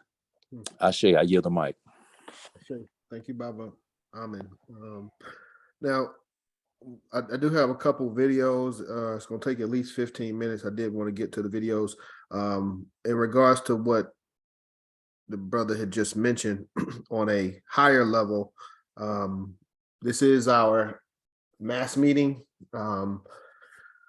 Our topic for today was Amy Ashwood and Amy Jaques Garvey, the wives of Marcus Garvey. I took it upon myself to, and we've talked about this collectively, about bringing in current events to kind of liven up the discussion. So that's what this Deion Sanders topic is about. It's not for me, and I understand the aspects of entertainment and things like that, and that's what's kind of funny. That's what's kind of been lost, I feel like, in a lot of these discussions when you hear about it in the barbershops. That's one of the things that's been lost, as well as what Sister Tania said, the focus on the administration. But just, it wasn't 5 years ago, Black people were protesting the NFL as a whole. And we didn't even want to watch, the NFL, and we were boycotting. We were going to starve them, of their viewing base. But now we don't even talk about that. That's not even a discussion. So I'm going to get back to Deion in just a second. But in regards to the Garvey and learning Garvey, teaching Garvey, studying Garvey, Omanala Griot, Tuesdays, from 6:30 to 10 p.m. We will be here physically. One of the things that we touch on from 8 to 10, we have our officers training, where we go through Message to the People course of African philosophy. That's the training course that Garvey developed towards the end of his life. But I just wanted to mention that we try to cover a lot, and we have to try to be focused. And for me, the focus for the Deion situation came down to HBCUs primarily.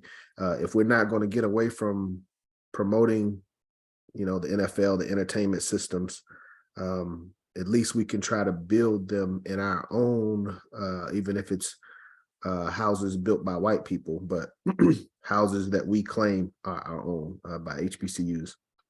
And a couple things that I take away from Deion that I have to respect. Like I said, with the whole support of the HBCUs and taking the energy away from HBCUs, I don't like that. But I do like what Deion stands on. And when I look at those things and hear him talk, the two things he stands on is faith and family. So with that, I'm going to go to the first video, and I'm going to start with the short video, and that shows, I wasn't supposed to show that. The short video kind of talks about when he got some of his things stolen. So we were talking about some of the issues that he had. So let me play this really quick. Let me.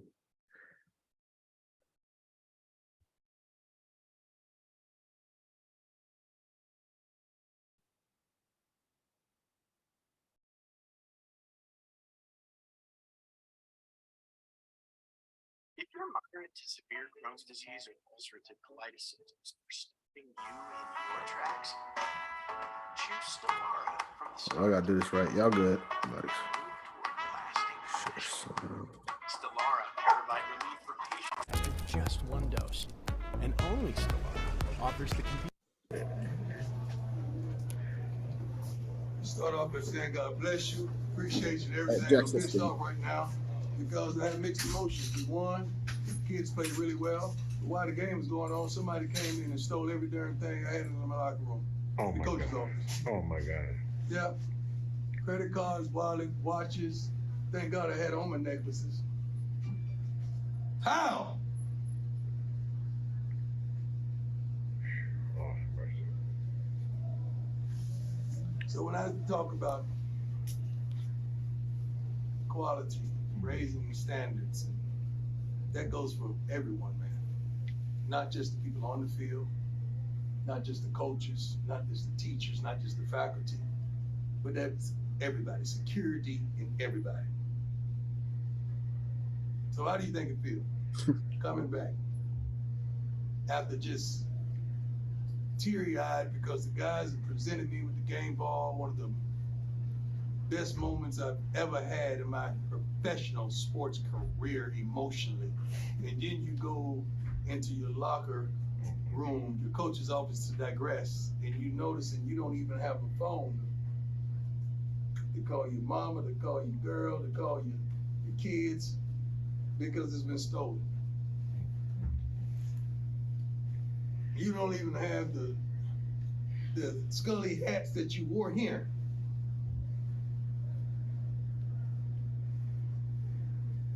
We're gonna find out who did it.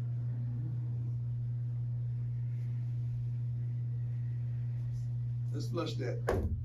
Jackson State, they got love. Wonderful game. Defense played the butts off. You guys, I'm 100. Y'all know how I get down. That pissed me off today, man. And that, y'all know. Come on, man. That don't even make sense. So I'm very transparent. And I'm gonna always be transparent with y'all. And I just ask y'all to be transparent and keep it 100 with me. Coach, was it only your stuff that was Only my stuff. Okay. Targeted, man. Thanks, Coach. Thank you. God bless y'all, man. That's a situation I spoke about earlier.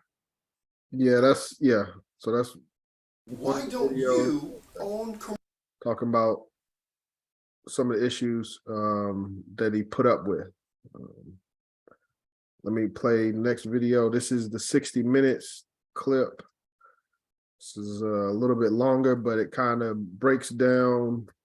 I think it's the best summary of his time at Jackson and his plans moving forward.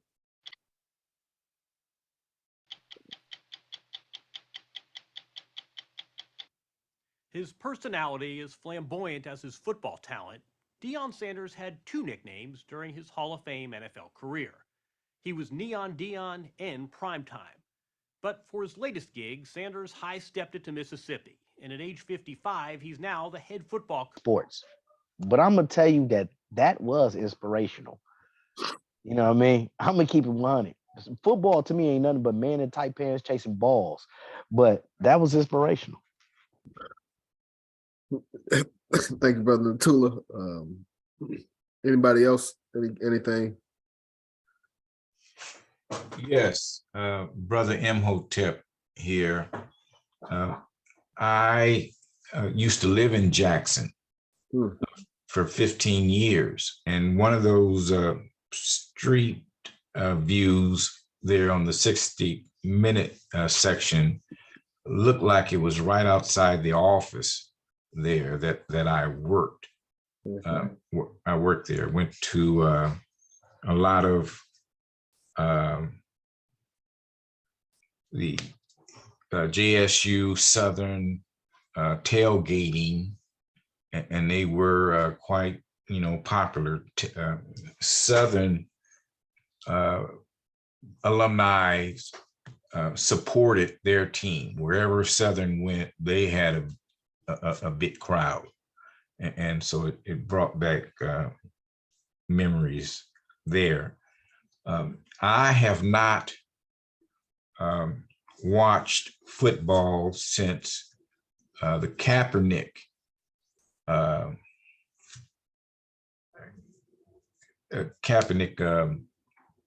I guess protests and over the Star Spangled Banner, and I spoke about that not too long ago. There's that third stanza of the Star Spangled Banner that we don't sing, and what's written there, and how the author felt about the freed blacks who were fighting with the British, and apparently had conquered his forces earlier, a couple of weeks earlier. But anyway, I do not watch any of the NFL. They don't care anything about Black people. I don't care anything about them. So that's just some of my thoughts. Race first. Race first. Thank you, Attorney Imhotep. All right, I'm gonna go ahead and there were a couple things I took some notes as it was going on, but as I said, my understanding of Deion Sanders, he's centered around faith and family. The first thing that he said was when a guy asked him why he was there, he said it was a calling from God. You know, he got a call, collect, and he had to answer.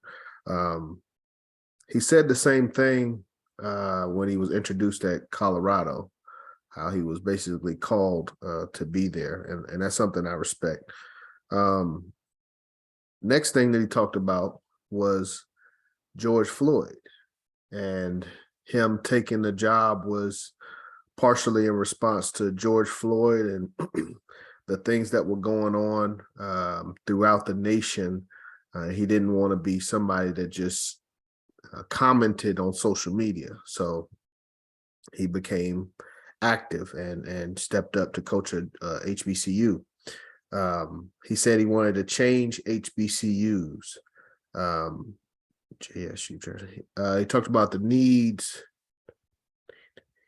how the people in Jackson need to be taken care of, and how HBCUs are typically always have a resource issue. So these are things that he knows about. He spoke on them. Some of the things, that we talked about that he had to deal with, and some things we didn't talk about. Obviously, him being robbed, we saw that. We talked about him donating half his salary, him having to bathe at a hotel pool, and him volunteering his time to cut the grass. So these are things that are to be commended and respected. But then again, when I look at Travis Hunter, we talked about the whole Deion effect and bringing big recruits into HBCUs. And I think Travis Hunter is the embodiment of that. Number one recruit in the nation said that he went to Jackson State because of Coach Prime. And another thing that he said, which, you got to think about now that he's going to Colorado, he said he wanted to shine light on our people and shine light on HBCUs. So that's where my concern comes in when I say, how does this, help HBCUs today? Because it's almost as if a lot of the effect that he was trying to have towards HBCUs is now being driven towards Colorado specifically. But so when it comes to recruits going to Jackson State, ain't nobody trying to go to Jackson State now. Everybody's trying to go to Colorado. So that doesn't do anything for us as a HBCU. But like I said, his foundation, in my opinion, is faith and family. And what I see Deion trying to do from what I've heard and what I've seen, he wants his son to be able to go pro. His quarterback son, he's projected high in the nation, but he has to show that he can compete with Power 5 schools. So that's what I see Deion trying to do. It's faith and family. So from a family aspect, he sees this as the best way to get his son into the NFL and get him in at a good draft position. So that's all I got on this. Anybody else have any questions, comments? I do have another video. It's about the same length as the 60 Minutes video. And it's him kind of talking to fans after he announced that he was leaving. So, but anybody have anything else they wanted to say on this? I want to say this. Oh, go ahead, brother. This is Bobby James. When we think about all of the entertainment that we had to have or to ourselves, we live in Atlanta. Macon used to be where all the Black folks went if they wanted to be entertained. When it came down to watching somebody's sports, we all showed up in the stands. when the white man seen where all our money was going, they put us where the money was at. They brought something to their table to where the money is at. And we went to go see our athletes beat on white athletes. We went to go see our Black entertainers perform in places that were white-owned establishments because we had a choice to give our money to those circumstances and so forth. If we as a division are going to, make any changes in these particular things, I believe that it deserves, that type of attention. However, like the brother spoke on earlier, their system is not what we focus on. We focus on our system and what we want to have for our people so that the future Deions of the world won't be in this position. Yes, sir. Yes, sir. You playing for the red, black, and green. Yes, sir. That's it. That's the end. If it's gonna be their flags against our flags, then that's what it'll be in the stadiums. But until it's that game is gonna be played as that game has been played. You feel me? You're in the limelight. You're making money. You want to make more money. Somebody's gonna offer you that opportunity to make more money, and it don't come with people that look like you. But that's a core fundamental issue, that, and I'm glad you put it that way because that seems to be a core fundamental issue that we've always struggled with and will continue to struggle with.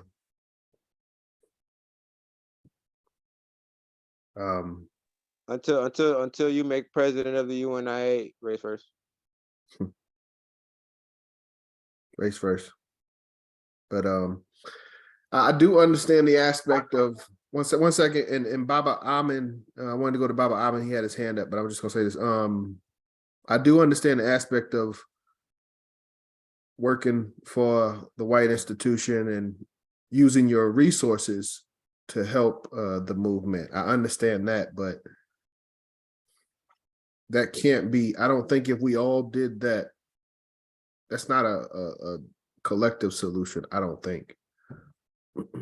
Somebody has to be building our institutions, and working in our institutions. Baba Amin.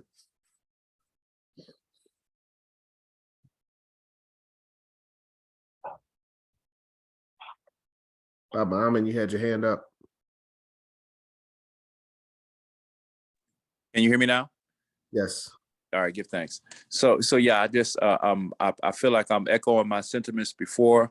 I would bet my pinky finger on my right hand, which is my right hand, that Deion Sanders doesn't know what the UNIA is. I don't think that first of all, like I said, I went to HBCU. I came up around Savannah State. I went to Norfolk State and Hampton University. And the brother who spoke a few seconds ago, he talked about this powerful amount of money that we've made.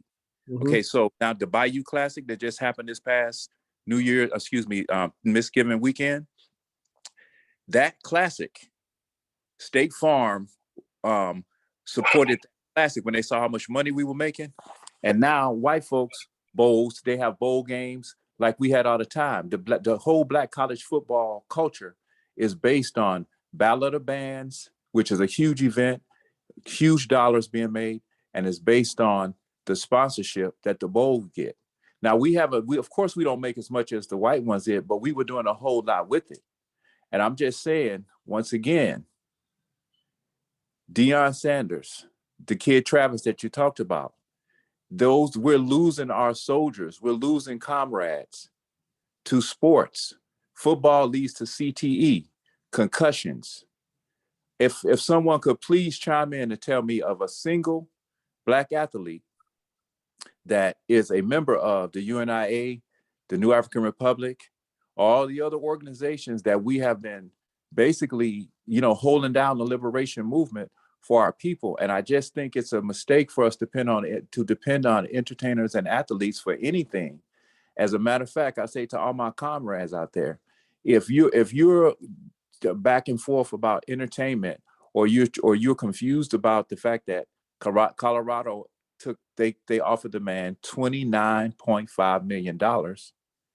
Okay, that's great for his personal his personal bank account, but it's just a clear-cut example of a person who clearly has enough resources to make a difference.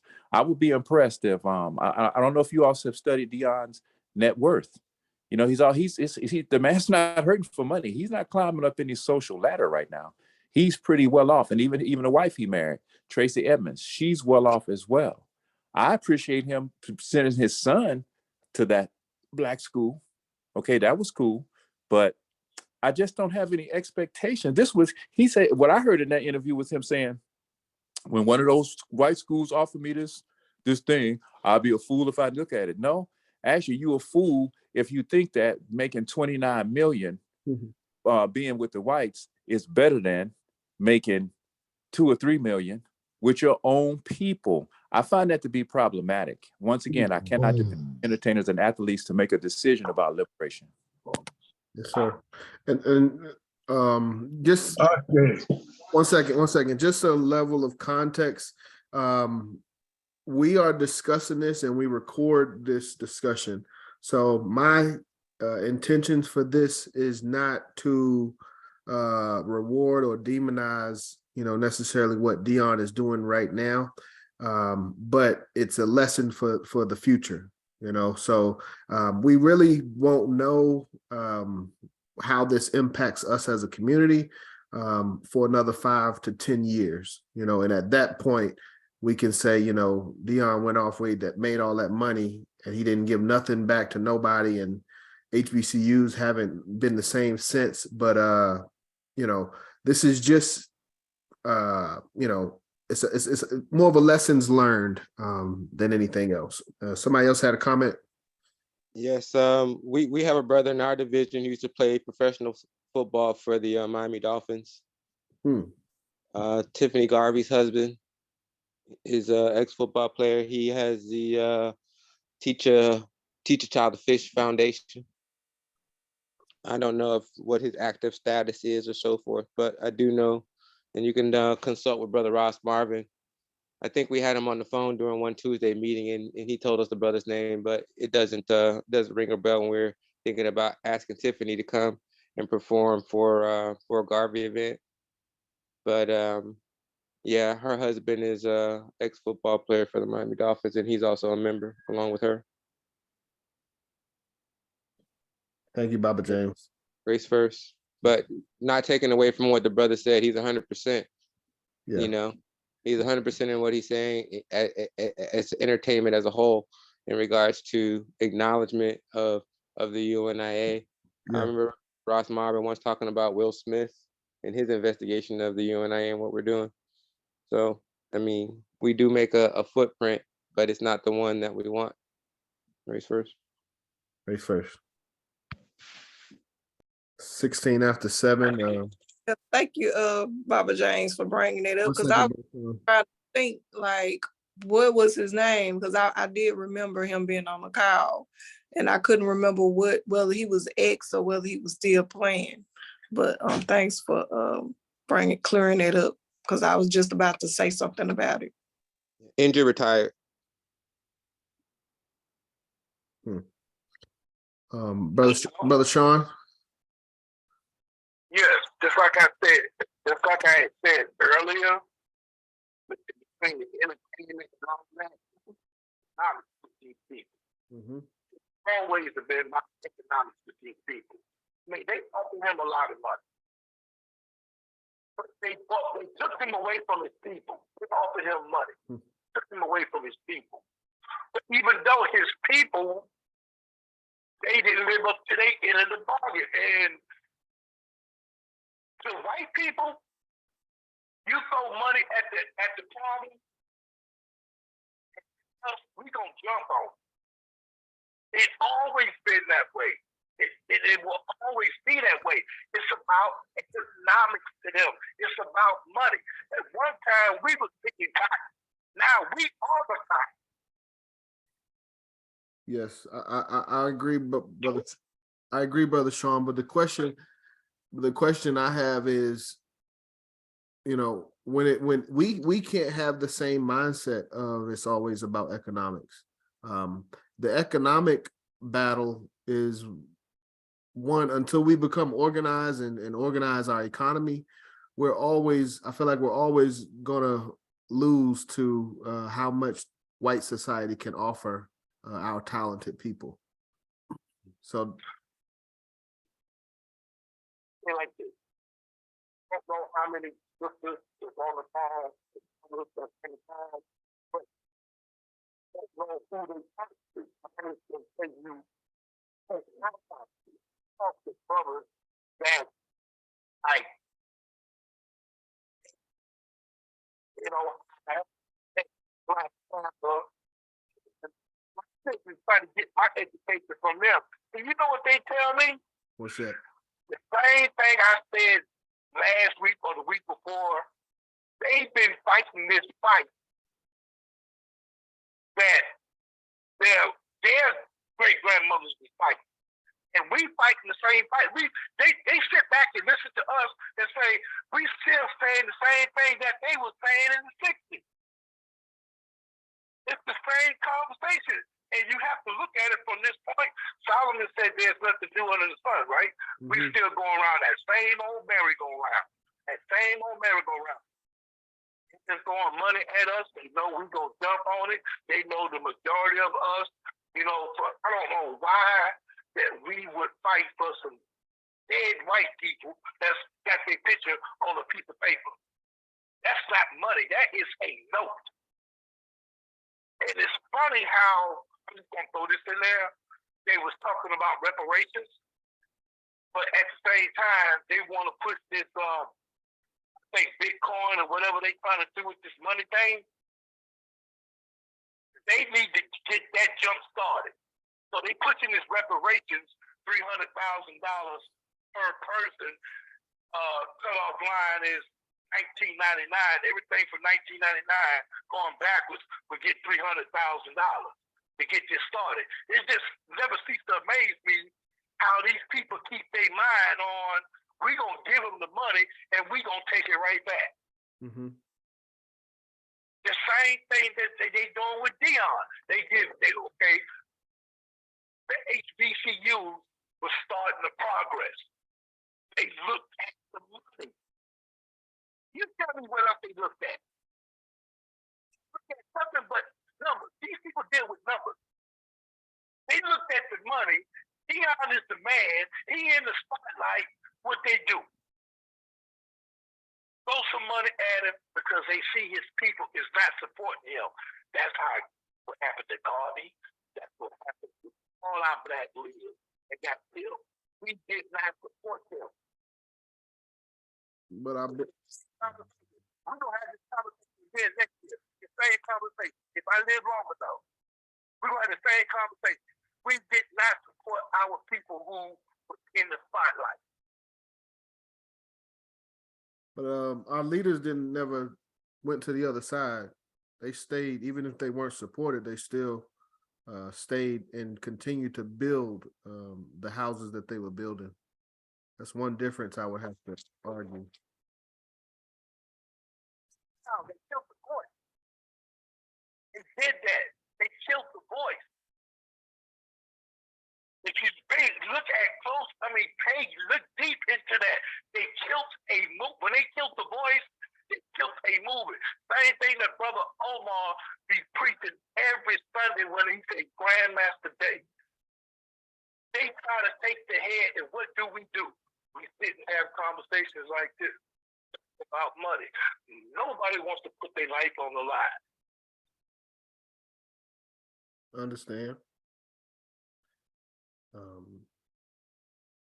my words, for those that are listening to my voice, we're going to have the same conversation next year if y'all live long enough.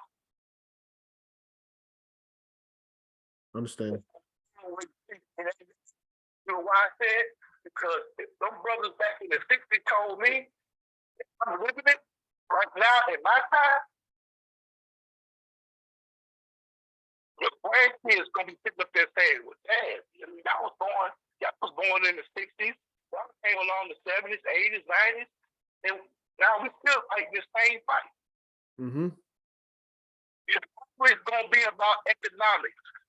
We was taught that if you got a man or a woman, you move out and get your own place, right? Pay your own bills, right? We was all taught that. But look at the other people, it's called family to them.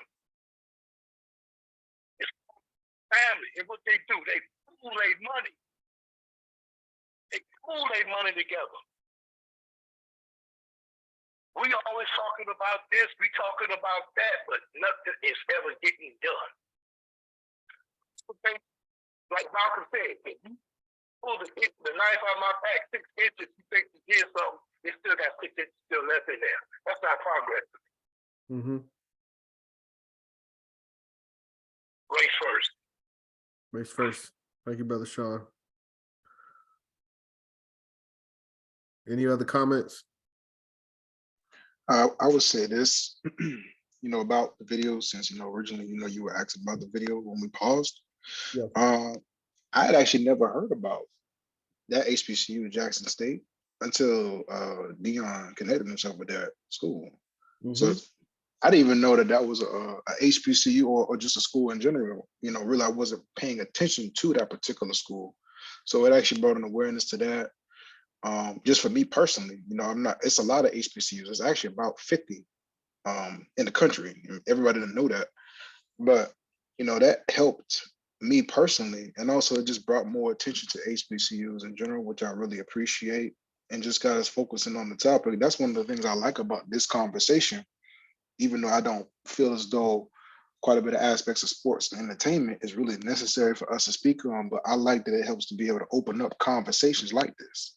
And for us to be able to look at things and discuss topics that we can actually make relevant through the pieces that we can be able to pull out from conversations like this, in order for us to be able to perceive more of a common cause to what we're trying to do as a people and as a whole. So I really like that. Like, for example, when I was saying earlier, we talking about sports and entertainment, we're talking about a coach and football, but we're not necessarily talking about certain things as far as because in certain aspects of like history, liberal arts and humanities areas, they may speak or teach about Marcus Garvey, but that's not really going to be something that they're going to be talking about in sports and entertainment or football. True. So we're talking about that area of the collegiate system, let's say as far as a professor or something like that, and it was in a similar situation as far as Deion. Let's say, I'm not even going to name a name right now because I'm not trying to go there, but let's say if it was a professor in a similar situation that was in the area of history, then that could be able to be even of more relevance to our community and our cause moving forward as a people and as a race. In addition to engineering, like architecture, like I said earlier, accounting,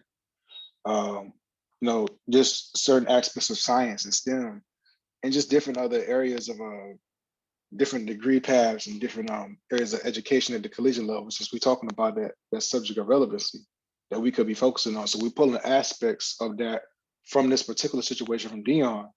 Not only are we discussing it as far as the collegiate system, but we able to actually make the topics connect to other things that we need to be able to discuss in our community. So that's some of the good things that's also coming from this conversation. So I yield at this time. Race first. Race first. Thank you, brother. Quillen. Hey, I just want to remind everyone that for next year, the places where you see TBA, those are the days for presentations. So if there's anything that you feel like that we don't talk about that you would like to talk about, those are the days that you can reserve to talk about the things that you want. So I just wanted to, put that out there. Thank you, Sister Tania. I was gonna say. One Go second, ahead. y'all. One second. It is 7:27. Please be brief. We need to. We're supposed to close at 8, and we still have a whole nother section. We need to do member share. So please be brief. Yeah, real quick, I would just go say that this does seem more like a military move than anything. It was seem like a power play because just of the generation like the not just the resource, the resource generating that he was doing in that particular area. Think about the movie that would have been made and just the people that would have been going. It would have brought that whole area up. Yeah, one of the things I think I agree with you, brother Natula, and what comes to my mind is when we watch that 60 Minutes segment, I'm thinking of the white power structure watching that as well, and thinking, not only what he's doing for this community, but and if we take him away from that community, what that does, but what happens when we put him in our community, and how can that empower us and enrich us. So I agree with you, brother Natula, on a power move aspect. Brother Sean, did you have something? Well, he said economics is about money. We looked at what Deion did, money that he generated. Yeah. Think that, I'm just saying, whoever this is, you think that I'm wrong? Look at why they burnt Tulsa down. Because them people, Tulsa, Rosewood, with other community was independent. They didn't need the power structure as we know. They burnt it down because they wanted the black dollar. Because he was generating money. Now he's gonna generate money for the power structure, and we're gonna be left. We were before. Same thing. These people deal with numbers. You don't want to hurt Caucasian people, you're digging in back pocket. You can't hurt them no other way. They charge. Money that they print. That's why they pictures is on them. Yes, sir. Face first. Face first. Brother Quillen, I saw you raised your hand. Yes, sir. I wanted to be able to say as well, in relation to this particular scenario, that this could also open up, even though Deion, made the decision that he made that he felt was, the decision to make, this could open up the opportunity for others to be able to go in that direction that he went into. Like maybe other people will also start to be able to get into those seats of those HBCUs or start involving themselves in organizations and things that pertain to our community because they saw Deion do it on a big screen. So this could open up more opportunities or inspiration for other aspects of our people to be able to want to do other things like that or go more to these HBCUs or do things that pertain more to our community. So that's another thing I wanted to be able to highlight here as far as that as well. I yield. Yes, sir. I understand.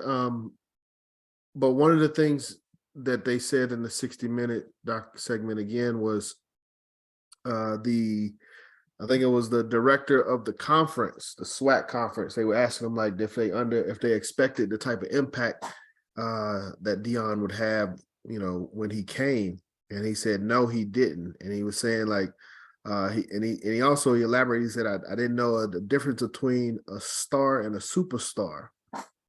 So when we talk about someone filling his shoes, they're not going to be on the same level. And we do have to have a discussion of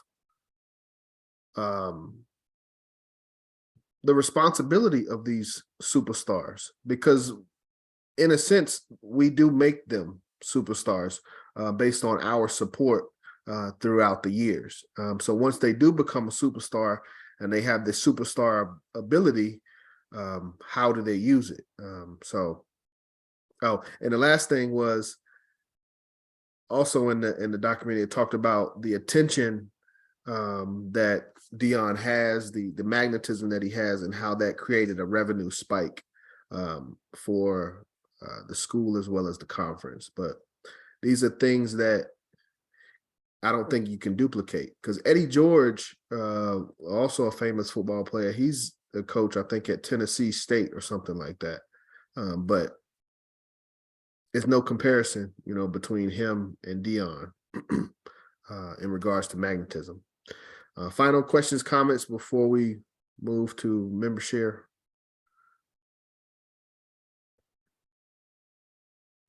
Okay. I would just say as well that it doesn't necessarily have to be at that same magnetism, but still like more work can be able to be done just off of the inspiration of what we're seeing in the public eye. That could be able to be just in addition to just seeing the example, and then others can be able to benefit. And also one thing I want to be able to say as well, he's getting paid $5 million the new school that he's going to, but that wage that he was making before, $300,000, that's a pretty solid wage, just for, somebody that wanted to be able to take on that particular position or just another position that may be similar at a HBCU. There's some doctors that may be making that much, if maybe not even that much money at all. So wanted to be able to point that out as well, just about that particular wage that HBCU is paying. That is a good wage for somebody to be able to make. Yes, sir. Well, he better make sure that he produce, because scandals will come. Yeah. One of the things that I had in closing on Deion, as was discussed in the beginning, we putting a lot of energy on Deion and responsibility and accountability on Deion. But what about the school and the administration and the lack of support? Somebody mentioned about the ticket sales issue. It's supposed to be, after the school sold $30,000 or 30,000 tickets, a portion of the ticket sales would go directly towards Deion. And even though they packed out the stadium, the receipts would only show 28,000. So he would never. He basically said some people are stealing, but we have to be able to hold the administration accountable. And how can we hold the administration accountable if we don't know who the administration is? And everybody knows who Deion Sanders is, but how many people know who Thomas K. Hudson is? He's the president of Jackson State University. So I don't have the full board of Jackson State, but I do know the president. We know the athletic director, but these people should be held accountable. Questions should be asked. Why wasn't Deion supported? How, even in the 60-minute segment, they said, what is he worth? And they said in the segment, they can't put the amount of zeros on it. So Deion was taken for granted. I think somebody mentioned that earlier, and I agree with that. But he was taken for granted by our community. And again, this is where we, Brother Sean, you talked about us talking about the same issues over and over and over. When do we get to a level of accountability? Because we should be able to learn from issues in the past, but not only learn from them, someone should be held accountable for putting us in the same position time after time. So we have to be better about accountability, who to hold responsible, how to contact these individuals, what type of questions we need answered. Who's responsible for what different aspect. These are things that we should be knowing and we should be discussing, in my opinion. Any questions, comments before we go to member share? Please be brief if you have anything. And everybody's not on the same levels. You know what I'm saying? We always have new people coming in and people that's new to it. And I mean, I don't think you can talk about a topic too many times. Because if it's still going on, then some ain't hitting right. Yes, yeah. But I'm sure we'll discuss police brutality at some this year, even if it's not locally here in Atlanta. We can talk about that year round. But excellent point, Sister Tina. But I do want to, as far as the CBPM is concerned, I don't know what you're gonna do for the schedule, But if anybody on here want to send topics, it's Dallas, Texas, at cbp.org. You can message me there, and I'm gonna be making a schedule soon. I don't know when you're gonna be ready for the schedule for next year as far as topics. Yes, an excellent point. When it comes to creating topics, it's not I mean, it can be difficult, basically. So we try to create our schedule for the year. So in December, we can't anticipate, what's going to happen in August or what's going to happen in September. So sometimes the main subject is already locked in based on what we discussed and based on the level of need at that time. But we are flexible enough to be able to make adjustments so that we can touch on current events, or if somebody wants to make a presentation.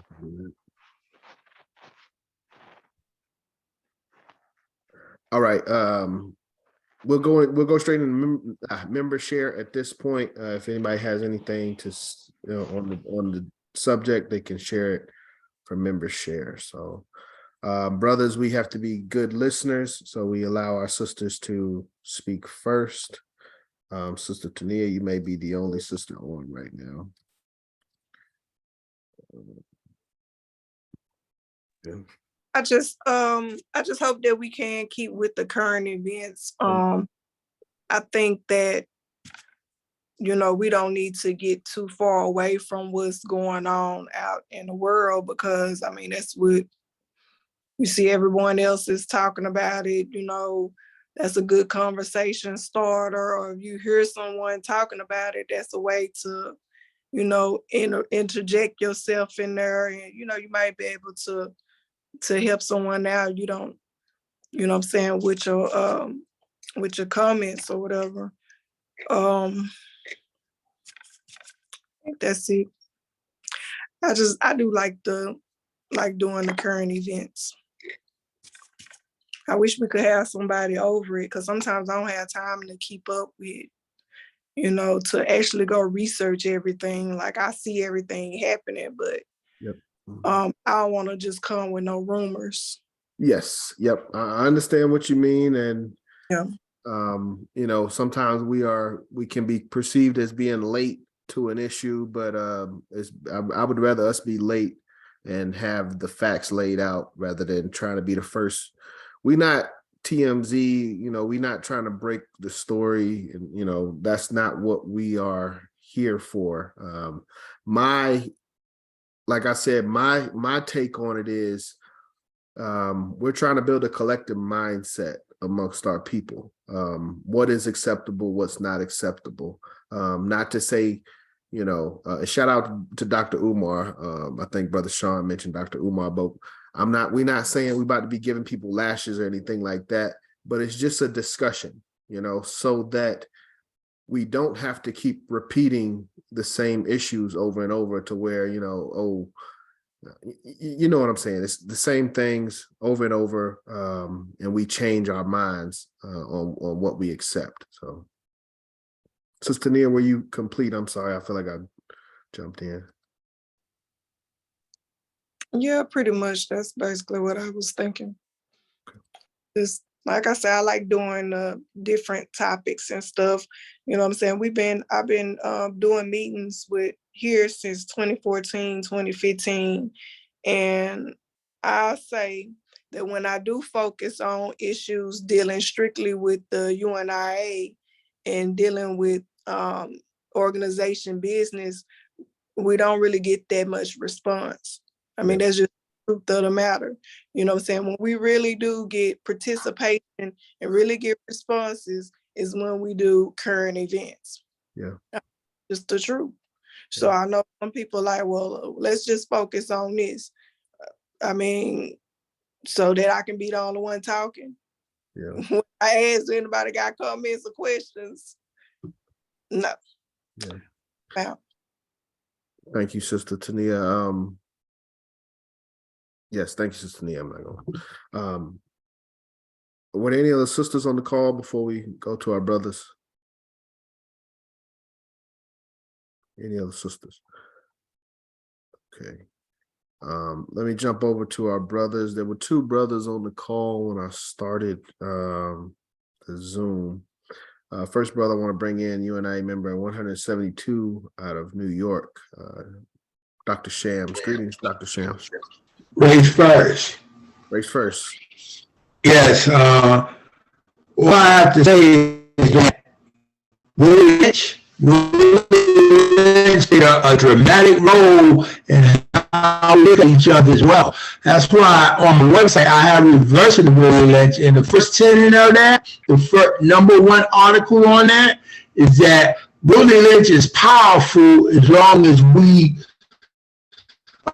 believe in it and basically share it amongst our people. If we do the opposite, if we share the opposite of division and the reasons why the divisions exist, you know, just like critical race theory that they're trying to do away with because they know that's our power. Our history, our story is our power. We got a lot of power in that. And if we could reverse what they're talking about against us and put it in a way that it will help us reinterpret it, redirect it, that could be a big helping point right there, you know. But let me just read the website. I have it in chat. I want to pronounce it a few times, but everyone's welcome to visit. It's not helpful. USA Legislations People.blazesites.com. That's not helpful. USA Legislations People. And if you didn't get there, you could call me on my home phone numbers, which the first one is 1917-500-1699. That's 1917-500-1699. The other phone I have is 718-373-2680. That's 718-373-2680. Peace and race first. Race first. Thank you, Dr. Shams. One thing I forgot to ask, and first, but yeah, thank you, Dr. Shams, for paying your dues.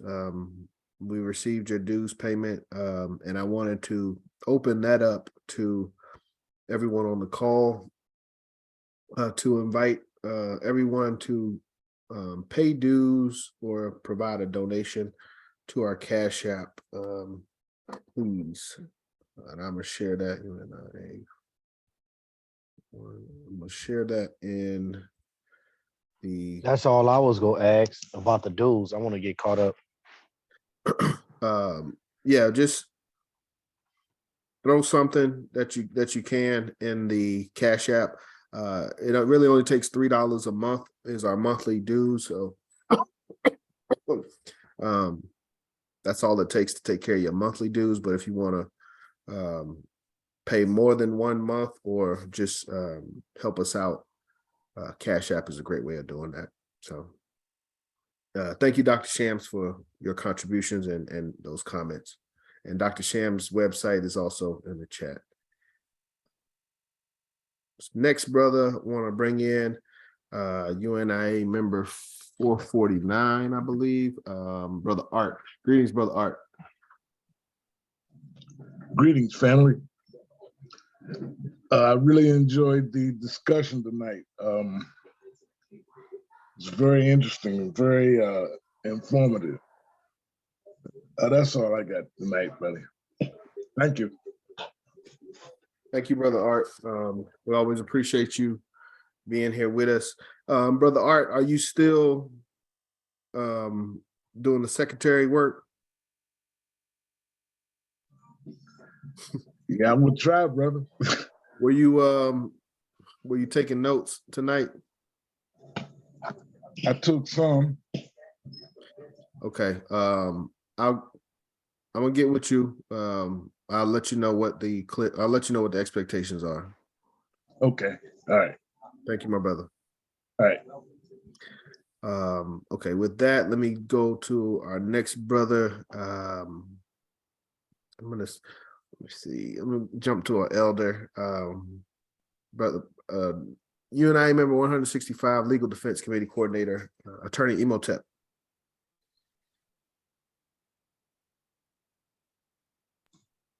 Yes, race first. Thank you. Race first. Just a couple of things.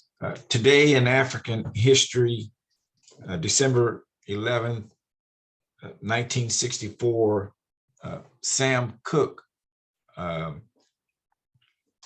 was shot and killed.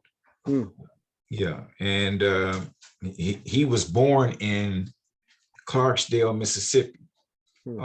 Also, it was mentioned, no one had heard of Jackson State before. They did show there that Walter Payton graduated from Jackson State, and the other, their rivalry school, HBCU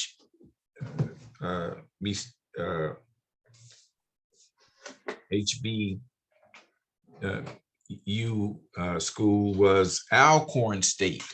And I think that's Norman, Mississippi, and Medgar Evers graduated from there, and also Steve McNair. And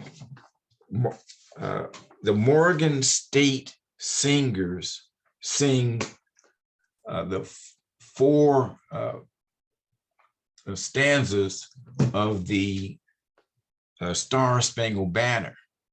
And you know, we only know and they only sing the first two. And it just seems that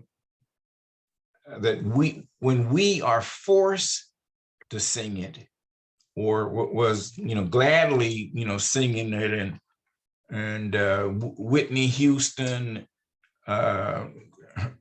singing it, and Marvin Gaye, and what have you, and we're forced to sing that this country's national anthem, and the author was a slave owner, Francis Scott Key. Okay, and we don't even know the full verses. It's just part of the saga, the tragedy that we're subject to. Just some thoughts. Thank you. Race first. Race first. Thank you, Attorney Imhotep. Always making sure we don't forget our ancestors. I'm going to go to our next member, but before I go to our next member, I wanted to, Brother Quillen, I'm going to call on you next. I'm getting ready to just provide a little context. I forgot to do this. One of the things that I mentioned, let me see if I got the flyer for it. I'm sure I do. One of the things that I mentioned that was going on in the city, we talked about this last month. So we had a meeting at the end of November. But one of the things that we were highlighting was the 6th annual Unity Banquet, hosted by Brother Gerald X of the Nation of Islam. Guest speakers, Grand Governor Heru Radisi El of Moore Science Temple number 19, and myself, John Hargrove, President, UNIA, Atlanta Chapter, Division 421.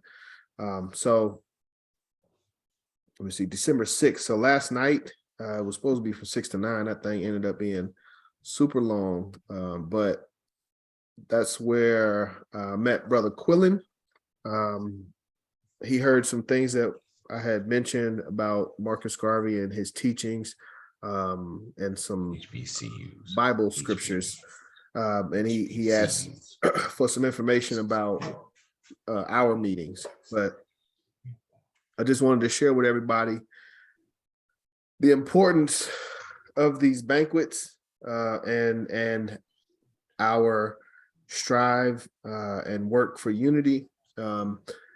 We as UNIA Division 421, we have to work outside of just Division 421. The aims and objectives of the UNIA, number one, states that we will have a universal confraternity with the exclusion of none.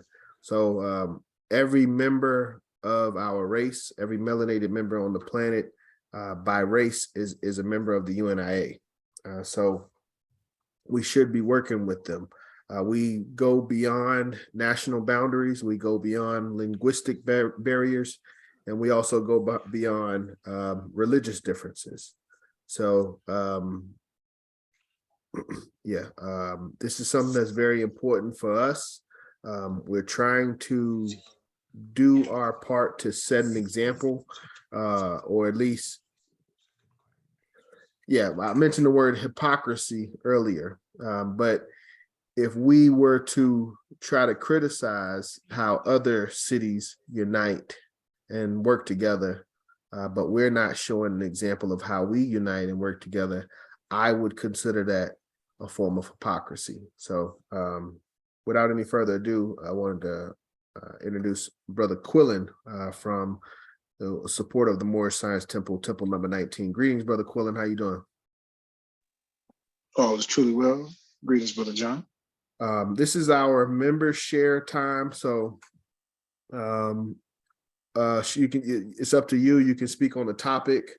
You can speak on, promote a business or anything else, as long as it's towards our people. But I would ask for you to just give a few comments on the banquet from last night.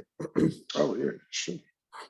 I wanted to be able to say, which is actually what I had opened up with, because I had delivered my demonstration of my art of poetry, spoken word, philosophy, and rap as I was on the microphone, because I spoke right before Brother John came up.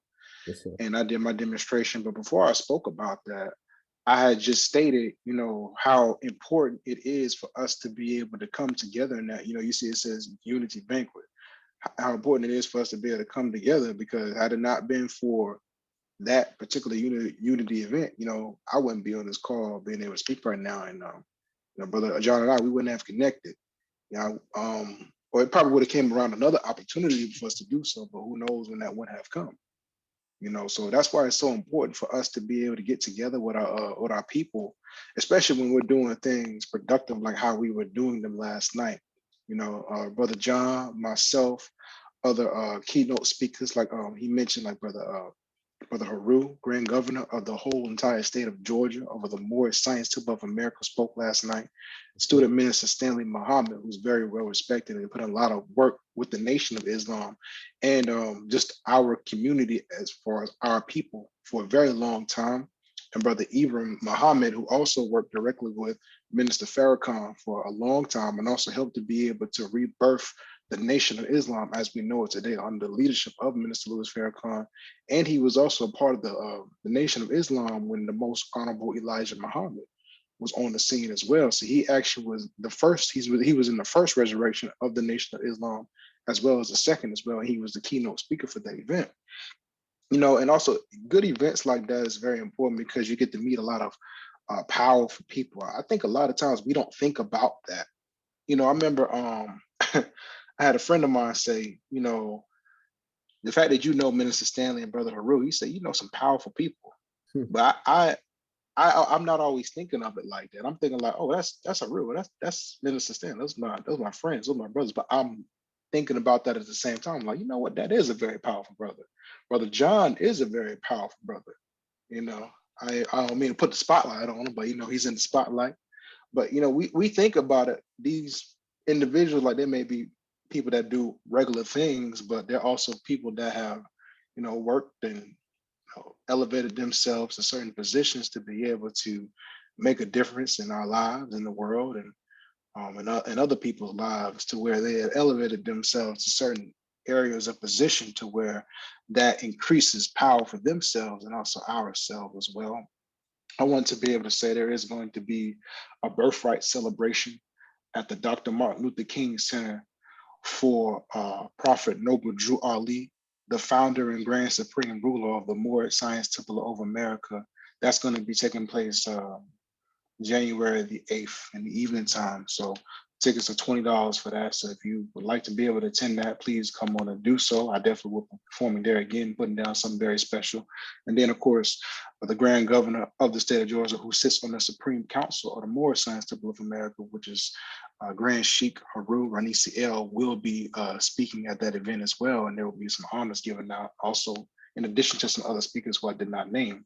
You know, so if you could be able to get that and experience that, you definitely want to be able to do that, because that only happens once a year. Yes.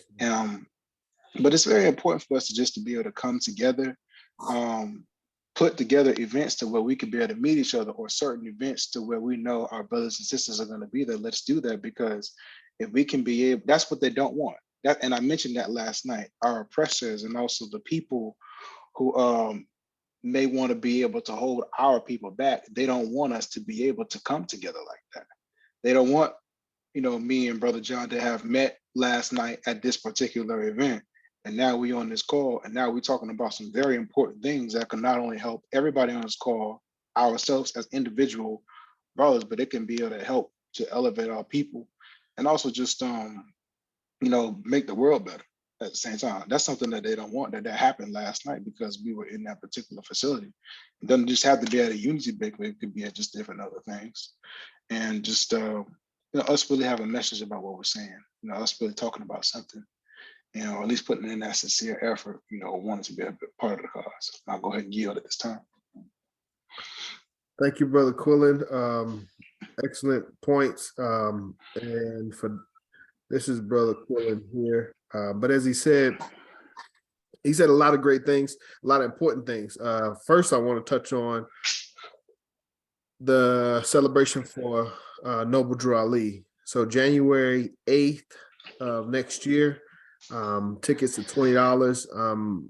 But we want a delegation there. This is how the Moors Science Temple number 19 came out to this event, you know, 5 deep. For on our side, it was just me and my wife. I was trying to, you know, get a couple more tickets, but I couldn't get commitment from individuals to come out. But at any rate, we, at the end of the day, we're going to be asking these individuals and these groups to support us. So I think it's wise for us to just go ahead and put forth, you know, our support at this time now. Even before it's not smart for us to wait until we need help and then try to help somebody else. That's not Garveyism. Garvey teaches us to be kind and teaches us to put out charity because it's like, what do you say? It's like bread that comes back to you, basically. But we have that responsibility. Another thing he touched on was knowing the individuals in your community. So this is Brother Gerald here. Been doing a lot of great organizing over the years. Brother Haru, Grand Governor of Temple number 19. Brother Raphael, he's the Assistant Grand Governor. Brother Lante, I forgot his position, but he does security and helps out in the temple. Student Minister Stanley Muhammad and his wife, Sister Ruth. This is myself, Sister Victoria. She does a lot of help. And this is Brother Ibrahim, the keynote speaker. But Garveyism and the Message to the People, Course of African Philosophy, Lesson 2, titled Leadership, as well as in a later lesson, Garvey tells us that we should be known in our community and we should know the other leaders in our community. And I think this is a perfect example of that. So, and I know this is not all the people that we need to know, but when it comes to, like, you know, rubbing elbows or whatever they say, these are the events that we should be supporting, because we're going to be putting on similar events and we'll want or need support from others. So thank you, Brother Quillen. And you expect to see us at a celebration for Noble Drew Ali. Give thanks. And I wanted to say one more thing. I felt like I was on an all-star team last night, man. When we was on that line, I was like me, Brother John, Brother Haru, Mr. Stanley, Brother Ibrahim. I was like, man, that's an all-star team right there, man. Like just on that lineup right there. Yeah. That was quite an honor. That's Brother Gerald, man. He's the architect. You know, we do our job as individuals, but when it comes to putting it together, I got to give Brother Gerald the credit for last night. Yes, absolutely. You know. All right. Let me jump back over to the presentation. Make sure we don't forget about accountability and our brother Thomas. Next brother on the Zoom that I'll go to, Baba Amin. Greetings, Baba Amin. Yes, I give thanks. Am I being heard? Yes, sir. Shay, I just want to say, thank you to the brothers for keeping the spirit of the Honorable Marcus, Messiah Garvey alive. I was invited to this call by Brother Quillen too, so I really respect and love this young brother. I've been just very extremely fond of him since I met him. I felt the vibe, and I would like to ask the community, those of you out there that might know of a way to assist him in getting to a type of gainful employment that would match his tremendous gift and talents. I really love to meet young brothers that have educated themselves towards our people and history, and anybody that can offer assistance to him to find his way into something that will be gratifying to this nation building effort that we're on, be most appreciated. And I made a $5 donation tonight in the spirit of membership, and I went to the website. I'm looking forward to meeting you in person, Brother John, and all the other powerhouses on the line. And I want to echo your sentiment, Quillen. That was an all-star lineup. I was terribly upset that what I was doing yesterday evening just really curtailed me from being able to make it. That was the unity efforts, unity banquets, and unity balls. Yeah, that's what's going to get us there, family. So yeah, big respect to everybody on the call. I'm looking forward to meeting each and every one of you and building a new nation with each and every one of you. Thank you, Baba Amin. Yeah, Brother Quillen.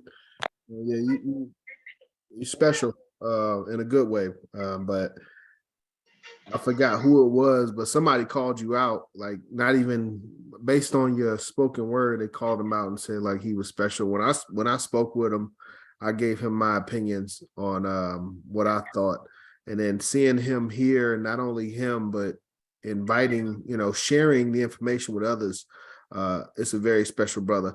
Brother Quillen, how can we? If we do find something or we're aware of something, how can we reach out to you? Yes, I will go ahead and drop my number, and I'll drop some of my social media Hey, in there as well. I put my number in the chat as well, so you could tap in. We're gonna make that thing happen. And I want to That'd talk be to you great. about spoken word. Sure, absolutely.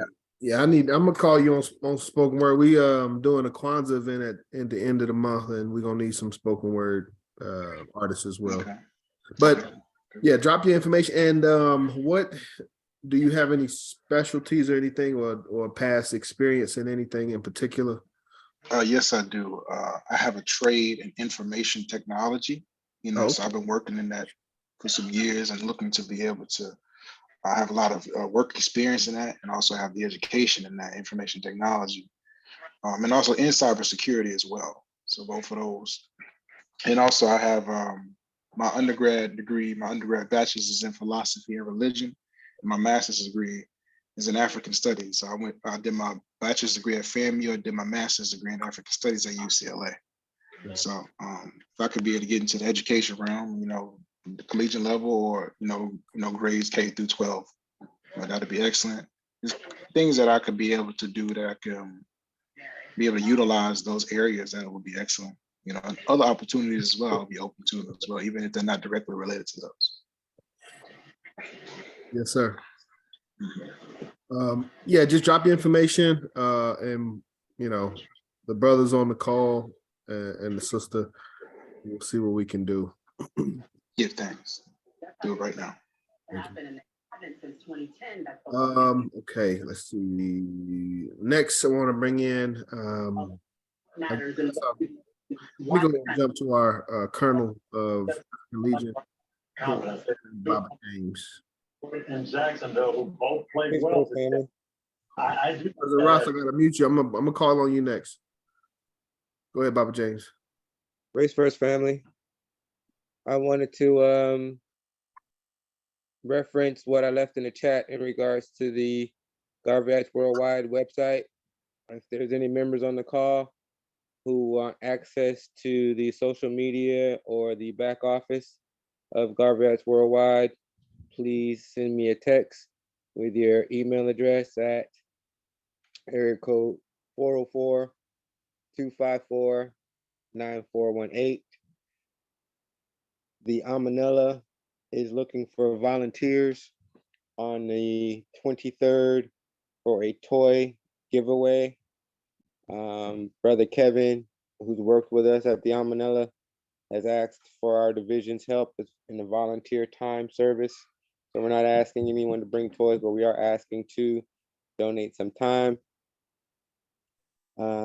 If there are any members on the call who would like to contribute to the NIA event that we are going to be hosting at the Amanella on the 30th of December, please also contact me at area code 404-254-9418 so that we can add your program to the schedule and/or give you any information regarding vending or volunteer help or service.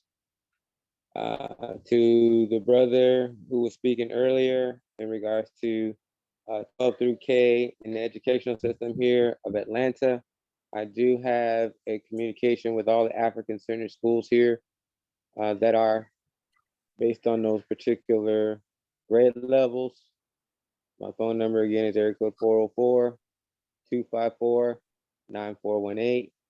My name is Baba James, Kabajames. And I'm thankful for everyone on the call. Oh, and the message to Sister Tania. Please note, if you could send your information so I'll get you logged on to Garvey Acts Worldwide in maybe about 30 minutes of your time, I can show you how you can update that information in regards to the newsletters to our website. Race First. Race First. Bobby James, one thing I need is the flyer for the NIA event. And I'll be posting that shortly. I'm just finishing up a couple of things on it. I don't have all the information concerning the entertainment or the speakers, and I want to talk to you directly as to whether or not we're going to advertise that or just advertise that we are promoting the event.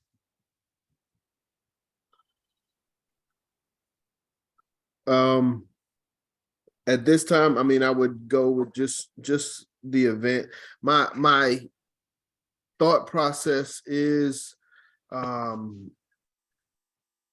one, have something out there, but two, once the week starts and we go to the shrine, you know, we let them know we got something going on Friday, you know, their people will come. When we go to Kujachagalia at the Beloved Community Church, you know, hey, we're doing some stuff on the 30th. So each day where things are going on can be another opportunity for us to promote and expand upon what we're planning to present. Race First, you can expect that this evening. Thank you, my brother. I appreciate it. With that, let me jump over to our next member, UNIA member number 2, and our treasurer, President Ross Marvin. Greetings, Ross Marvin.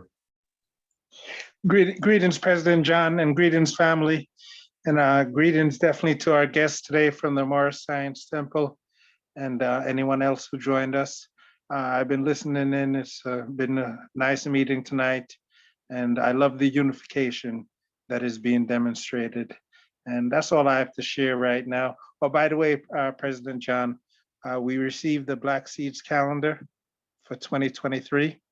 So I want to make sure I get it to you so that our division can use it as a fundraiser during the Kwanzaa event and throughout the year. Okay, excellent. Excellent. I need to get with you. Hey, since you're on, really quick, if we can hash this out really quick. I know Brother Kimwardo may have asked you about the ID machine. Yes. Baba James, you still here? Yes. To my knowledge, like President Ross, are you saying we actually need a program to run the ID machine, or do we just run it like a normal printer that you hook up to the computer? Yeah, we're still going to need the software. Whatever computer is going to use the ID machine going to connect to. There's a software, and Baba James, he had to set it up for us, I believe.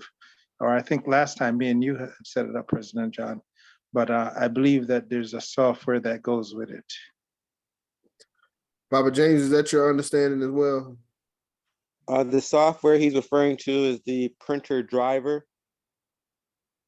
And the printer driver, once that's installed to the operating system, will propagate the settings used to print to the ID cards.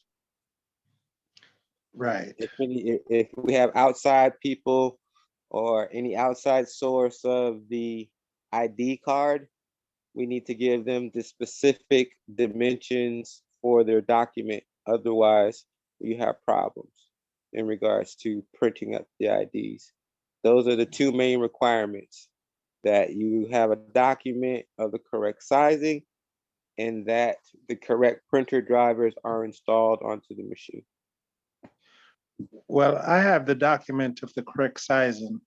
I think I can give that to anybody, but I don't have the drive, or I guess the drive is installed on the computer, but I wouldn't know how to transfer it to another computer. Right. I can, I'm sure I have it.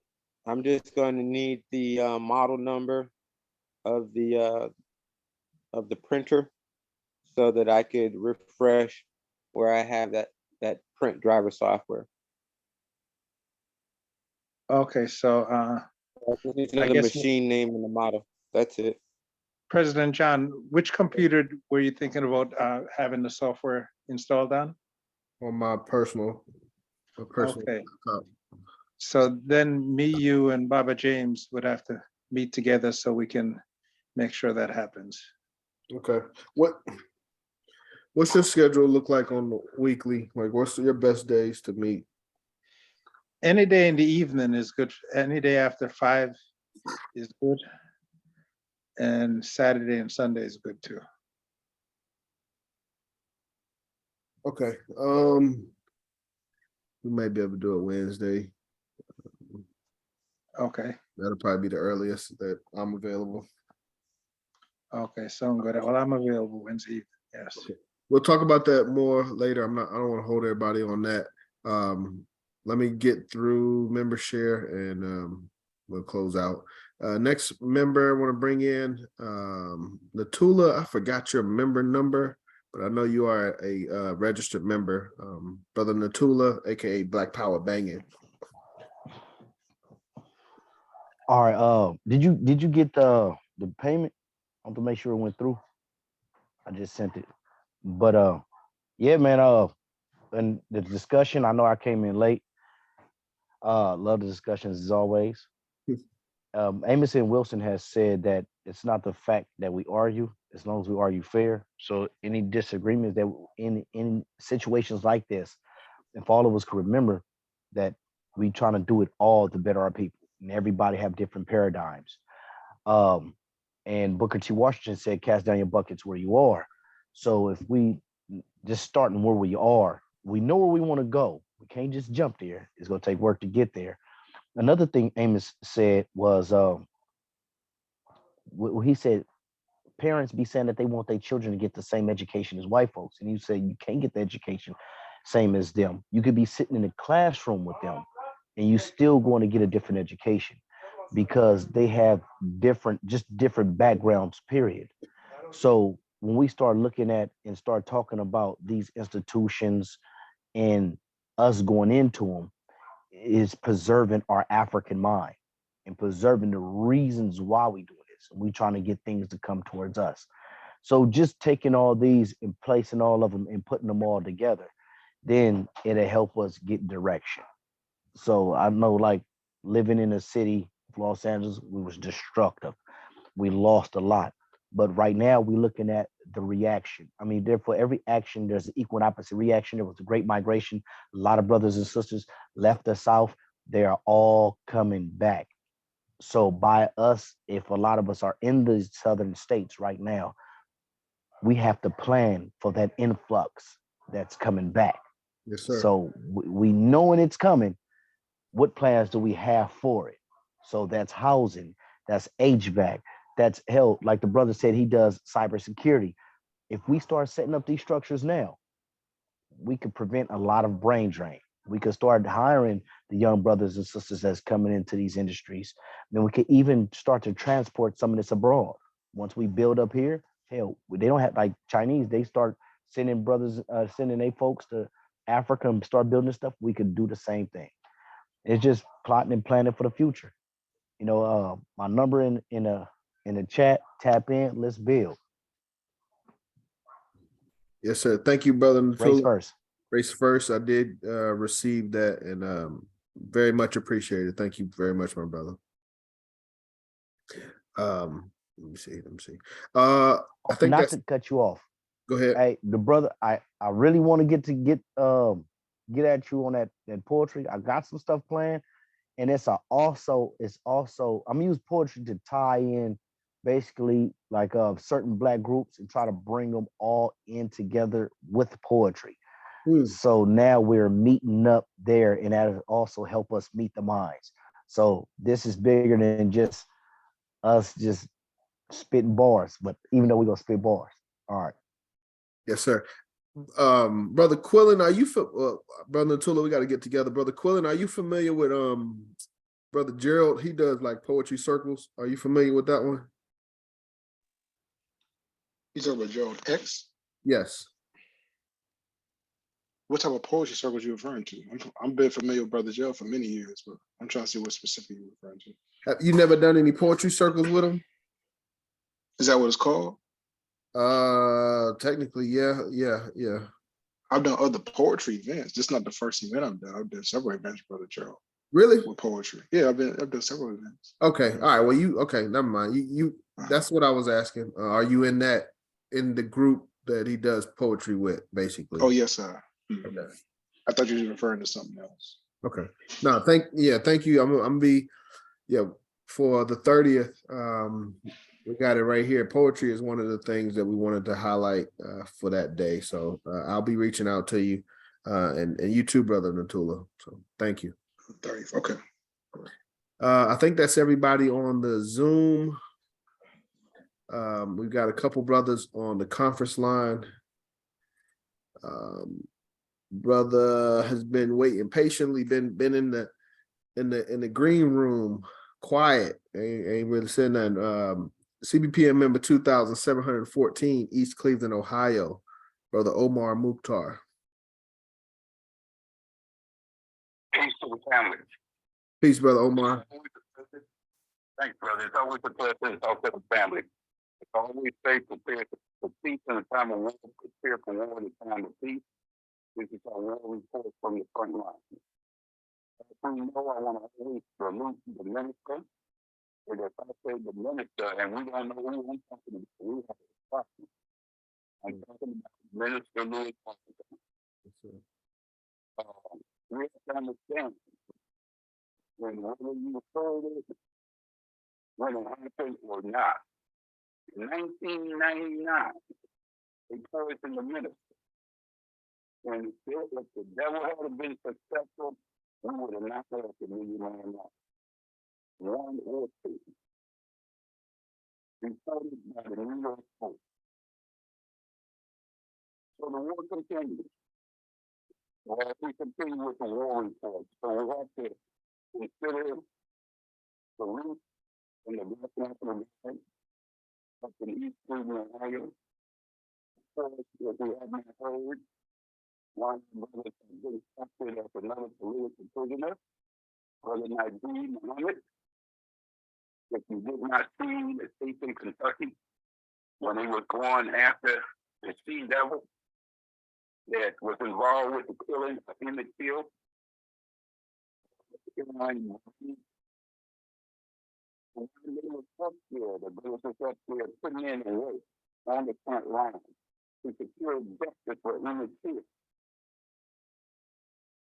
We have these groups of plans determined to arrest Najeem Muhammad on what they call an outstanding warrant. Outstanding warrant. This is what they do. To show us that we are still at war, whether we accept it or not. There's one thing about a ring. When you get in the ring and you stay in there and don't fight back for me, you're going to get hit. So we in it whether we like it or not. And we can't stop it. They two to tangle. So Brother Najeem was arrested. As we know, he's also down there in Kentucky, which I told him, so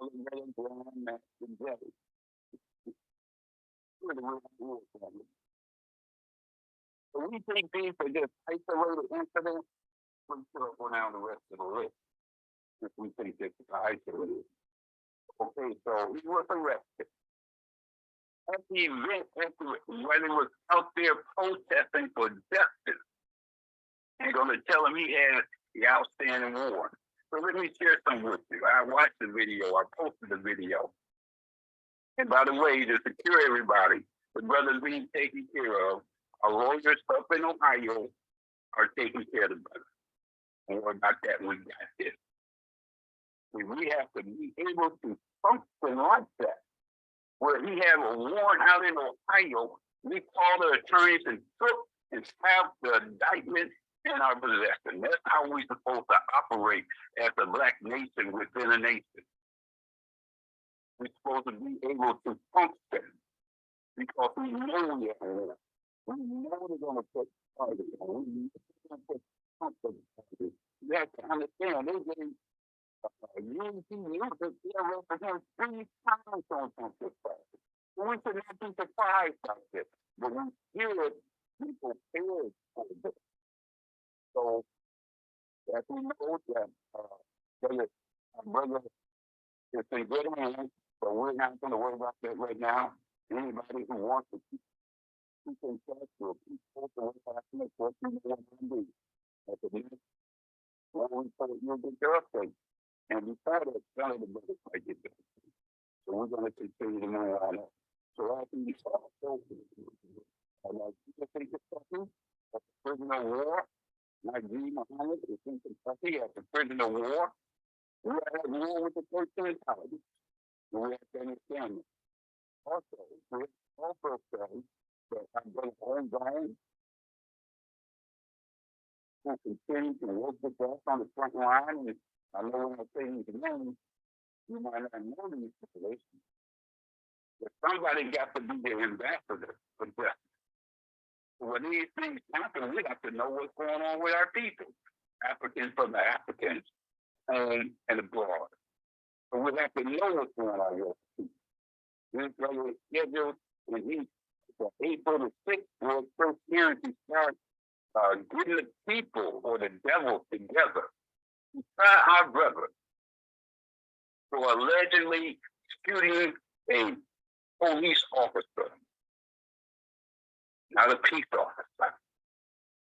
So we have to understand that we are definitely under attack. So you start looking at these leaders and what they did and see them start to make a pattern like, wait a minute. They are going after us. They would not even give Malik Zulu Shabazz his FBI file. What you got to hide? So let me continue. So if you want to get more information on Grandmaster Jay, of course, you know we got a website, justiceforgmj.com for any additional information. And you can also go to his GoFundMe. Of course, we're going to need a National Legal Defense Fund. So We are raising money for these brothers, and these devils are so split that when we were spending money PayPal, the devil shut down our PayPal. He shut down our Cash App, so we couldn't spend money to these brothers for their defense. You're fighting a two-legged devil, not a spook. So we also have this brother coming up, and he's on trial. So now they have to go and get people for this brother trial, and we still have to donate to Otto Wallace, Otto.org for his GoFundMe account. We have to secure these brothers because they coming for you next, and you is the whoever the you who heard it. So we have to understand that they're not playing with us, but we can play with them on the field. See, on the football field, if you want to. But see, we us got work to do. So also, Brother Spike, who went down to work and secure and help our brother Otto Wallace. Ozone. See, and let me say something, family. And I want y'all to speed up. Let me say something, family. These people are crafty devils. The Bible says they take secret counsel against the children of God. Secret counsel. So they ain't telling us. It's secret. And then they make like what they're doing is absolutely correct. Innocent white people. So they said, Brother Spike up, let me go real quick. They called his brother. His brother had it concealed. What they did is that they knew he was coming, so they called his concealed carry and provoke his license. So when he get to Florida, he would be legal. You gotta understand, brothers and sisters, we are at war here. And let's not forget our sister, Sasha X. Sasha X was attempted to be assassinated in the UK. So let me go, what we got so far? Kentucky, Florida, the UK. Okay, yeah, we getting there. This is what's really going on. So our sister was assassinated, attempted assassination in the UK, working with the Central Party, working with the Black militia, working with Black Lives Matter. The sister put in heavy work, like our sister Asada Shakur, Angela Davis. She put in that work. And what they do, they send some devils and wicked people to assassinate their sister and shoot the sister in the head. Not with a knife. Remember, this is the UK where you're not supposed to have weapons. And she gets shot in the head with a gun when you deal with him, you carry a knife, and you think they ain't hunting us? Yeah, hunting us down. They hunt down the voices of truth, the voices of justice. They hunt them down. And also, don't forget, you're in Detroit, into Ohio now. Antoine Talbert, New Era. You know, you got New Era Detroit, you got New Era Cleveland. Brother was arrested, lawsuit pending, two-level war. Exercising his First and Second Amendment. Just keep going. We also have Rashid Jamal, spiritual teacher. They got him arrested. Prisoner of war. Ramsey Unit. They did him like they did Marcus Garvey. And him, he can't even get his passport to get back into America. And while I'm talking about Ramsey Eunice, let me go with our brothers from the Public Enemy. Our brother Professor Grip. They won't even give him a passport to leave the country. Oh, I forgot, we're free, we're not slaves. But we should be able to leave when we want to leave, right? Let me think about that. So we are at war. So also Ramsey Eunice. Now they have a global military political conference coming up. These are things we have to look for. Here we go with Kentucky, Florida, Ohio, Detroit. Okay, we do that. Okay, let's not forget, our brother Rakim Balagan. Our brother Rakim Balagan was the first brother to be targeted under the second operation, COINTELPRO 2.0, Black Identity Extremism.